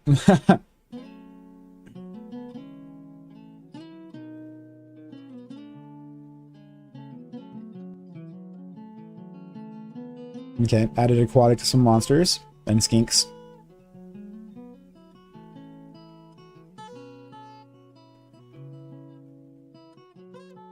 Okay, no specific unit changes, it looks like, besides Nakai working now, finally. Norska can once again enslave forces they defeat to gain replenishment post-battle. Okay, I didn't know that they weren't able to do that. I haven't played Norska since Warhammer 2 either. Added 6 new technologies for Norska that target Wood Elves, Chaos Dwarfs, and Ogre Kingdoms. That's cool. That's cool. Throg's army is now immune to all attrition types. Good! Good, he should be. That's awesome. Akriz is now has the demonic trait. Oh, okay. No, Azric. Yeah. Nurgle. Nurgle has a very, very short one. Fixed a bug where the Barons of Bog weren't being granted buffs by the cankerous spread. Character skill effects that gave authority to Nurgle exalted heroes now grants corruption instead. And because they don't use authority. It seems like they did this to all Chaos factions that were previously getting the authority instead. Hey, I'll see you tomorrow, Ingram. Have a good night. Next time we'll get a true Norska update. I hope so.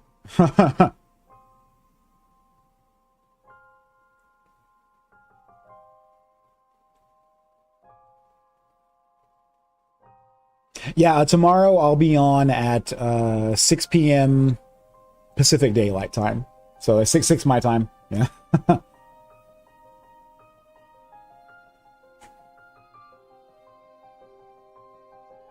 Okay, so Ogres, it looks like we did get some really good unit buffs. For the most part. Oh, never mind.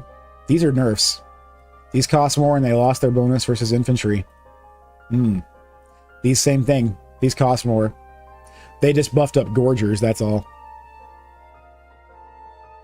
Not an awful lot of changes, but I think that's interesting. Ogres really need a whole rework, not nerfs. Not nerfs, that's bad. That's just going to discourage people from playing Ogres even more.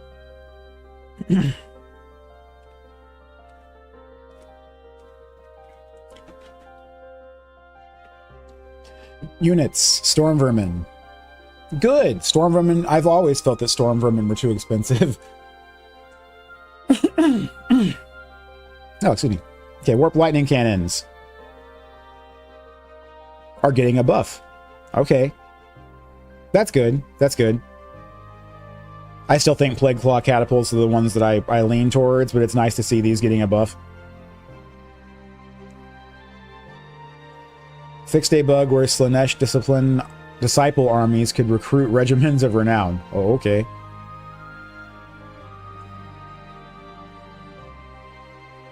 Nothing really touching Slaanesh. The Empire. Steam Tanks got a buff. Steam Tanks are now cheaper. That's cool.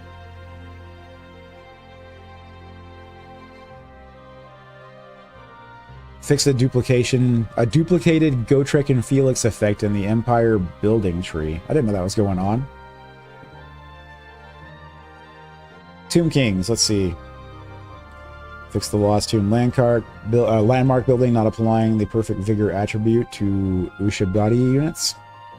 Skeleton Spearmen, King Nakesh's Scorpion Legion, Skeleton Warriors, Skeleton Archers, and Blessed Legion of Pakath.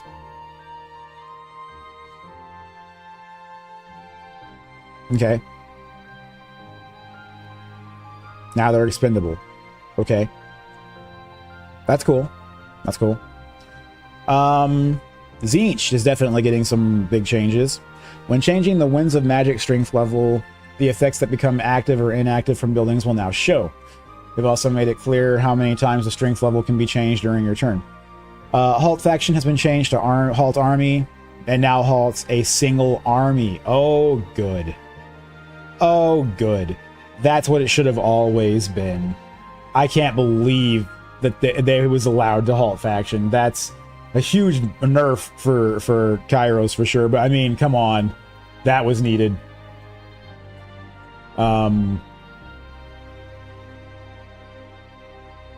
Yeah, I'm actually that's the first nerf I've seen that I'm truly happy to see, I think. Let's see. Force Rebellion now also damages the walls of a settlement, hopefully giving the rebellion an easier time when attacking the settlement. Nerfing a DLC faction, heresy. Oh no, they can't stop all 47 of my armies for 8 turns in a row. I know, it's like, what the hell? Like, how did that slip past? Like, originally, how did that ever slip past? It's one of the reasons why I murder Kairos on sight, because I don't want to deal with that. Show of faction intentions has been replaced by borrow time for Kairos. It replenishes the army's movement range. Okay, that's a little buff. That's cool. That's a much cooler ability than show faction intentions. Give war coordination target has been replaced by force peace. This action forces peace between 2 factions that are at war. Ah, I like that a lot. That's fun. That's really fun.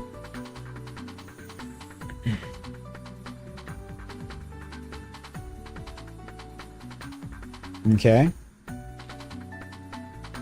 So we got some changes to an unholy manifestation. Just the one, though. Changing of the ways actions can now target armies when they are at sea. Good. Okay. Small changes here.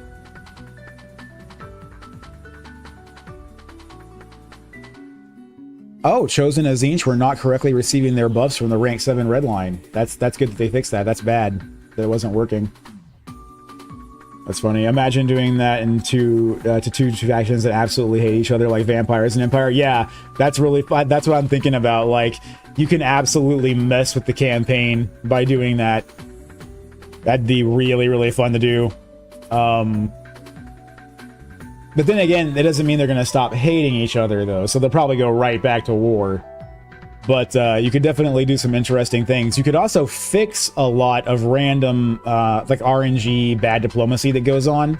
This can be used to fix things between, like, let's say, Korn and Daniel decide they want to go to war with each other. You can be like, hey, no, you two should be friends. And we should be killing the Empire together.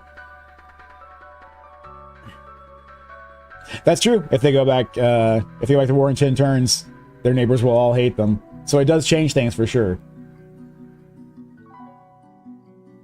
And for a lot of factions, that would be more than enough to get them not to do it. They wouldn't want the reliability tanking, like Wood Elves, for example. You could probably get Wood Elves to stop war with whoever, and they would permanently not go to war with them over it.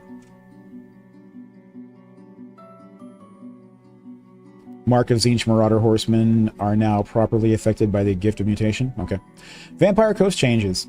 Fix an issue where additional loot would not always generate when entering encounters at sea as Aranessa with your worst nightmare skill. Okay, so I haven't played as Aranessa since Warhammer 2, so I haven't noticed that. Add the Lance Formation to Damn Knights Errant. That's cool. That's really cool. Looks like Necrofex, Colossus, and Mournguls are becoming cheaper. I definitely love that. Oh, wow. Zombie Pirate Gunners are getting buffed. That's awesome. That's awesome. They need it. They were already good, but they still needed it. This is going to give them a big edge. That's really cool. More gun damage for Vamp Coast. Good lord. Yeah, I think that's a needed buff, personally. The wall of bullets is going to get even more insane than it used to be. But I don't disagree with them doing this. I think they needed something, because that's all they got going for them, right? And the Necrofex. So now they've got a pretty clear path into in-game Necrofex now, is what I'm thinking. I like that a lot. This makes me want to play Luther Harkon. Oh, and we even got an increased count on the deck gunners. Wow. Fix Queen Bess not being affected by Vampire Coast in Sourcist Spells skill. Okay. Queen Bess is one of those artilleries where I feel like it really suffers if you don't manually target with, like, alt and right click. Salt Spite was my first Immortal Empires campaign. Oh, that's awesome. That's awesome. Mine was Valkia the Bloody, I'm pretty sure. But I play a lot as Ikit Claw, and Aranessa is like my go-to ally. Count Noctilus now has a skill for the passive ability, the Hunger in campaign. Okay, that's cool. Sylvania can now confederate with Temple Hoth. Good. Isabella will no longer lose immortality when confederated. Also good. Fixed Manfred's Sword of Unholy Power quest battle objectives not counting correctly. I didn't know that was happening. But a lot of quest battles got fixed in this patch. It looks like there were several that were unfunctional. The only one I ever came across was Dryka. I had to re-roll, or I had to roll my game back because I had Dryka's quest battle bug out on me. My first campaign was Thorgrim. Back in the day, there wasn't an Immortal Empires, even Immortal Empires. By the time I started playing, Mortal Empires at least was already a thing.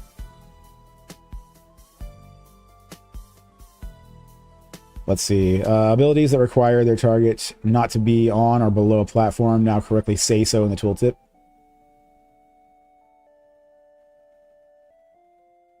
Fix some effects that were applying to Morgone units. The text did not save or included. Okay, that's good. Looks like that's a good Morgone buff right there. Buffed them by fixing bugs, essentially.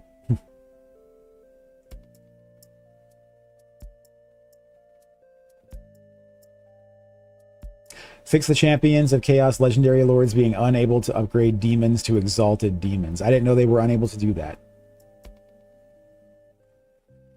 It seems like they were having a lot of upgrade issues before this. That this patch is going to make Warriors of Chaos much better AI to fight against. They're going to be upgrading a lot of stuff, have a lot more difficult units to deal with. Events will now appear for when Village uses Changing of the Ways actions and when the factions are on the receiving end of them. Okay. And removed access to the landmarks for Warriors of Chaos as they were tier 3 and thus could not be built. Oh, okay. That makes sense.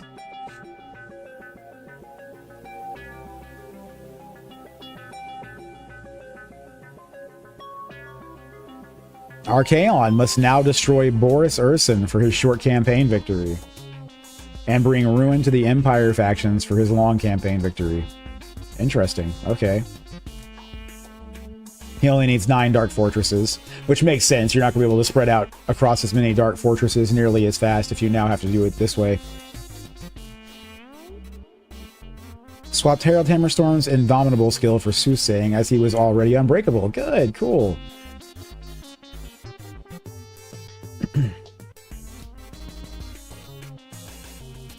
Updated the list of units that grant boons to Herald Hammerstorm to include Quest Battle Lords. Right. Hell Cannons got nerfed.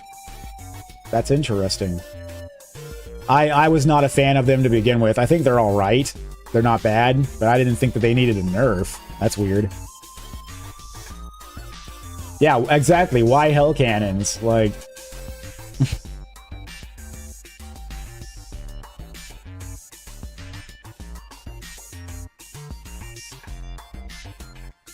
Fix an issue with certain Warriors of Chaos units not being affected by the Hammer and Anvil character skill. That's actually very important. That's a huge buff.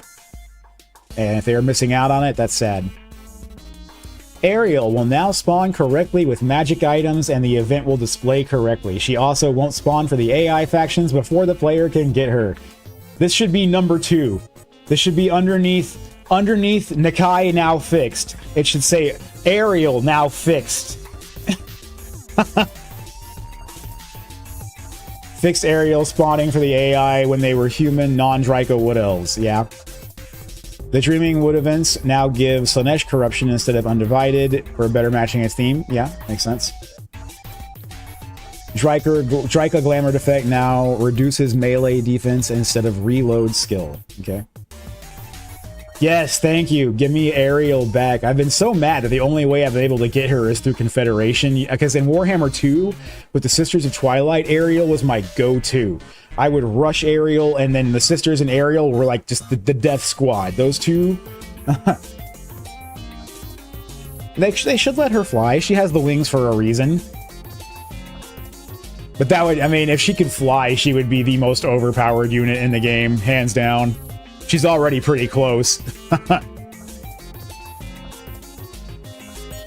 Oh, look at this.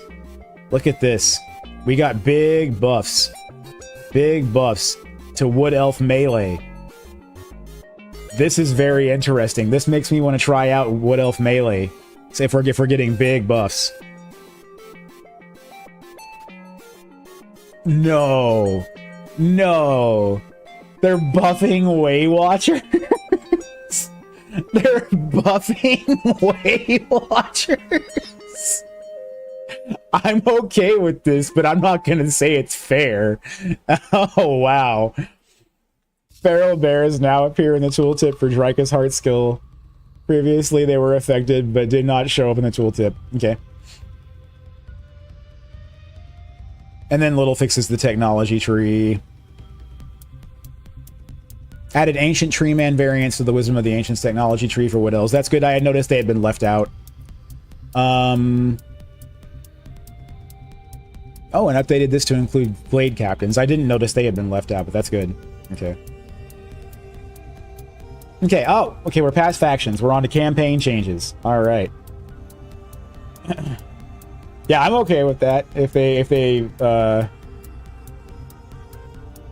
let Ariel fly, I'm totally okay with that personally.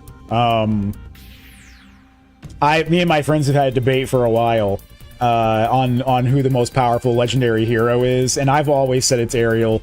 The debate is between her and Lord Croak, kind of. But I have a new contender with Harold Hammerstorm. Ever since Harold Hammerstorm came around, he's a machine. And the buffs that he gives to his army are far above and beyond what any of the others give.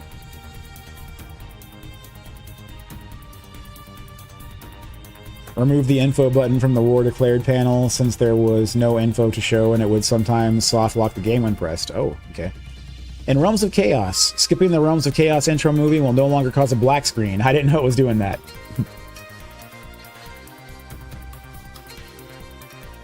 Yeah, making undead run away. That's usually reserved only for clerics. Makes sense in a D&D perspective for sure. Still always funny to watch. You have the cleric walk into a room and he does the turn undead and all the skeletons just start freaking out and running every direction. In Pathfinder Wrath of the Righteous, it's kind of annoying because they run so far away, you have to like chase them down.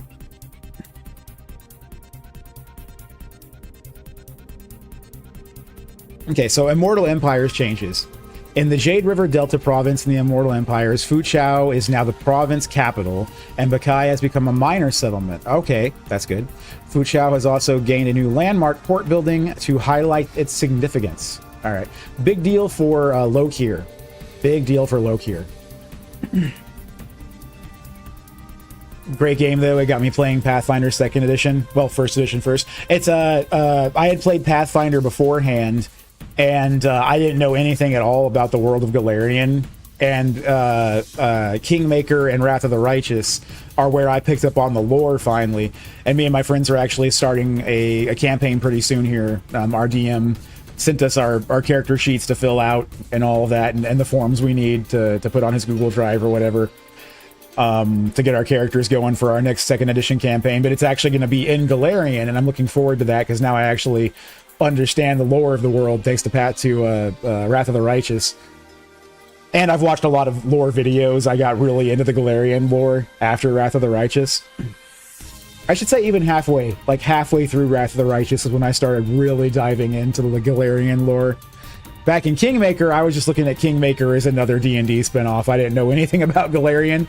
So going into Wrath of the Righteous, I had already, I understood things like the bleaching on the gnomes and stuff like that from Kingmaker already. I'm a lore nut, that's why I love 40k so much. And that's the one I have not dove off into yet, is 40k. I have not found a good entry point yet. I was trying to load up Dawn of War 2 to be like my first 40k game, but it wouldn't work on Windows 11, unfortunately. So I need to maybe find a patch or something to get it working. Too much lore. I can consume lore for my whole life and not be done. Same here. Same here. Elden Ring lore had me obsessed like all last year. Like all last year was my Elden Ring lore year.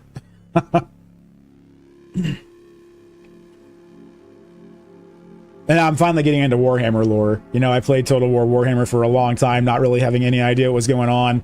And now that I know more about the lore, I went back to Vermintide 2 and definitely enjoyed Vermintide 2 much more. That was my first Warhammer experience, was Vermintide 2, and I had no idea what was going on, just that there were cool little rat men.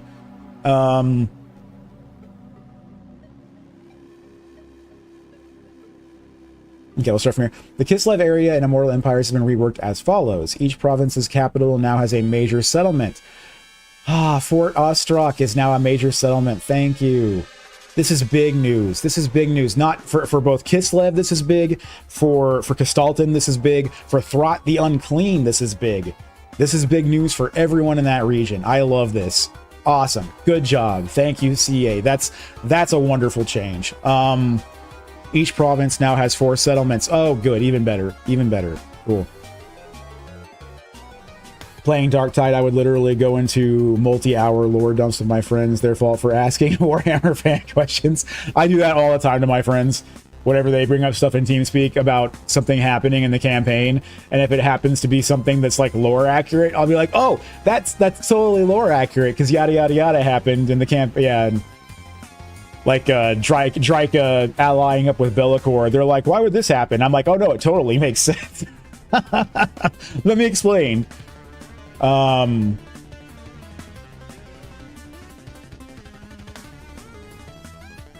Troll County and Western Oblast provinces have been merged, leaving Troll County with 4 settlements rather than 2 provinces and 2 in each. Okay, that's good. That's good. Caterin and Kistalten now also start with Zavostra and Castle Alexandronov, respectively. Okay.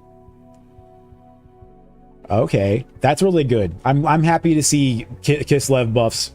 That's good. And this is what happened in the war in heaven. Oh no, that's a common misconception. And the Chaos Gods are not evil. They have their own good sides too. On and on. That's one up with that really got me into Warhammer lore, actually. When I started looking into it, was a branch off of Elden Ring lore. Because in Elden Ring, you have the God of Rot. And the God of Rot is basically the same thing as Nurgle, when you get right down to it. And there's a lot of people who make Elden Ring lore videos who were drawing huge comparisons to Nurgle. And that was one thing that like led me down that path of learning more about Chaos. Beforehand, I knew a lot about the Skaven, because I always loved the Skaven. They were always my favorite little faction from Warhammer. But I didn't know an awful lot about the rest. I knew the Lizard Men were the oldest. I did know that.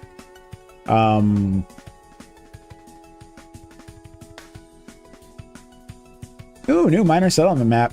That's cool. Oh yeah, this is what they're talking about. You no longer spawn on the underway. It's now a herdstone. That's cool. Chaos Waste mountainous area. This looks really cool. I'll have to keep an eye out for this one. Oh, this is the spawning pools. Okay, this is the Chaos Waste. These both look really cool. But this is the Chaos Waste mountainous area. Oh, that looks really cool. Wow. Updated reinforcement zones. Big updates to Lustria, I'm sure. Because now that Yuan Bo is over there, suddenly they care about fixing Lustria. Fun fact, he is based on Nergal, a real-world Mesopotamian god. Oh, I did not know that. So they had some kind of god that was a god of both, like, of the life cycle of death and rebirth and decay and all of that. Choke point battles. Fixed a Vanguard deployment zones for the Fenuval Flood Ulhuan choke point battle. Okay. Domination battles. Fixing Vanguard deployment zone exploit and the crossing of the sea. These are all for very specific battles. So we got some very specific battle fixes here.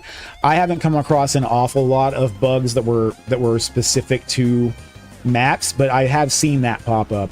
What I would love to see is if they would nerf the brightness of snow battles, please. Nerf the snow blinding me.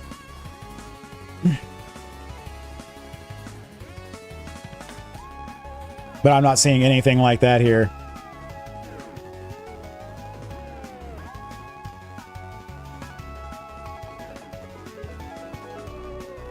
Yeah, my eyes!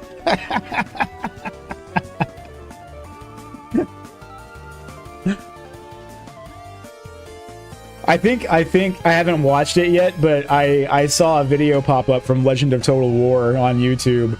There was some disaster campaign that he was sent, and it seems like one of the bigger problems was that it was on a snow battle and that the brightness was awful. I need to go watch that one and see what happened there.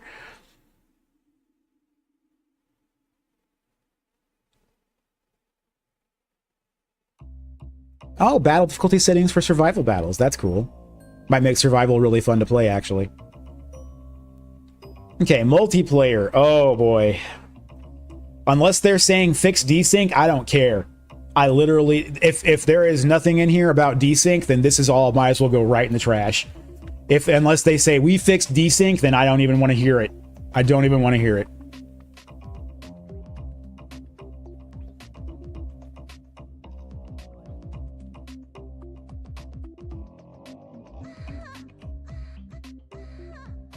Yeah, I'm not seeing anything here that I care about.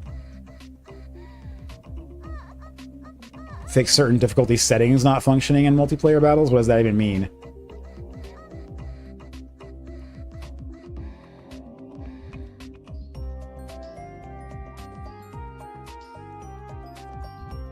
The host will now regain control of gifted units when a player of the gifted units abruptly leaves the battle. Yeah, okay, again, there's nothing of value right here. And I'm going to flat out say that there is nothing of value right here. If they're not going to address desync, I don't want to hear anything about multiplayer. Lore of Light. The Lore of Light has been completely visually overhauled, with every spell in the lore receiving new visual effects and audio treatment. That's cool. That looks really cool. Lore of Beasts has been completely visually overhauled. Oh, good. They look so dumb. Look, the crows look so cool. Oh, that's so cool. Hell yeah. Good. I felt like crows didn't have any kind of effect to it whatsoever. It's like you were just making a circle of damage.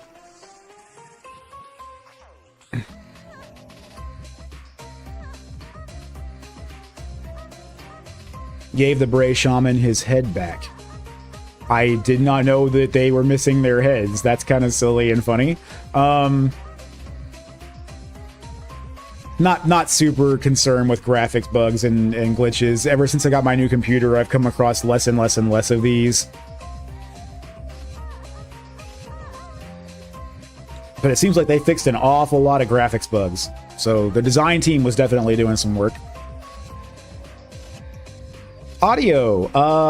We're going to skip right past audio. I've never had audio issues in this game. The only things here maybe of note would be fixing particular voice lines, how often they occur, adding ones that may have been supposed to be in the game that were in the files that they forgot to trigger for whatever reason. But general audio, that's typically nothing I'm concerned with. Obviously, I don't listen to the game music. I've got my own music going, so... Okay, caravans and convoys will now show the value of cargo they are carrying above the army banner on the campaign map when controlled by the AI. This value will be given as loot if the army in battle is defeated. This is a very nice little quality of life change. I kind of like this one. I love little stuff like this, where I don't have to go digging now to figure this out. It's just there. That's cool.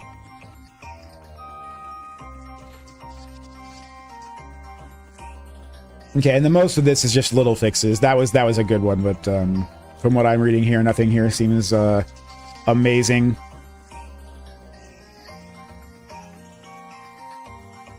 Most of this is stuff that I would rather experience in the game than read about, because a lot of it is stuff that I didn't even know was going on. And it seems like they put a lot of work into fixing these UI bugs. It's an extensive list of UI bugs they fixed. But there's so much going on with the UI at any given time that I can understand that, and a lot of these are quick fixes. Okay, looking forward. Looking forward.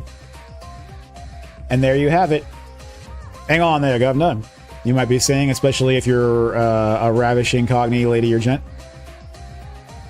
Why have we got the patch notes today if the patch itself ain't out until tomorrow? To which our reply would be, well spotted, with a tip of the hat.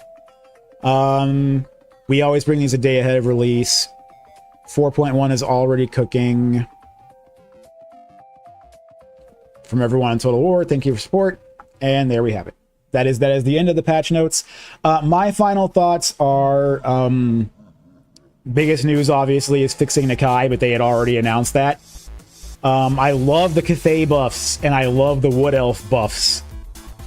Those have got me excited. Tomb King's got a little bit of a buff too. I'm happy about that. I'm happy that Chaos Dwarfs are getting nerfed, but I still don't think that it's going to make a huge difference. It's more of an appeasement from what I was seeing. Those don't look like the kind of things that are going to devastate Chorfs to me. But yeah, all in all, I think I'm happy that I'm going to be playing Cathay first, for sure. I definitely want to see you on Bow and see these Cathay buffs. After that, I might actually play a Wood Elf campaign, because I am very interested now, suddenly, in Wood Elf melee. With Wood Elf melee buffs, that opens up the gates for a lot of different play styles that I've not even considered with Wood Elves. And then, of course, buffing Way Watchers. That's just, I don't know what prompted that. That's like, you know what's not strong enough? The strongest unit in the game. We should buff Way Watchers. So yeah, I'm cool with that, because I am a Wood Elf appreciator. So I'm cool with that.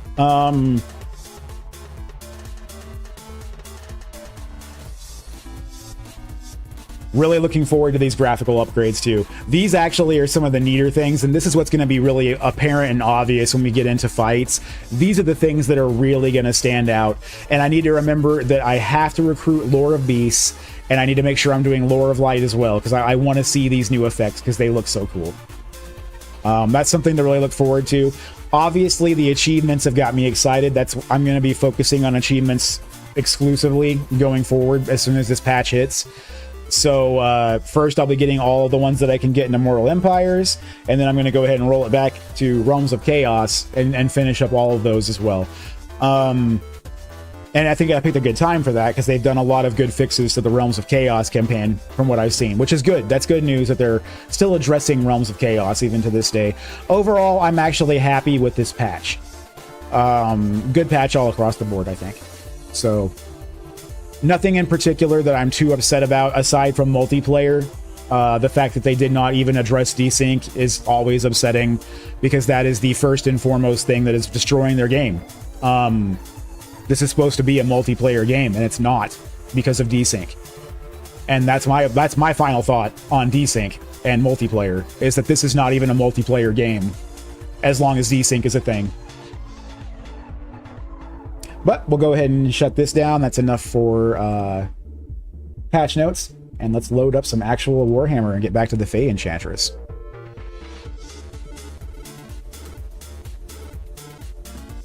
Let's see. That was 2 hours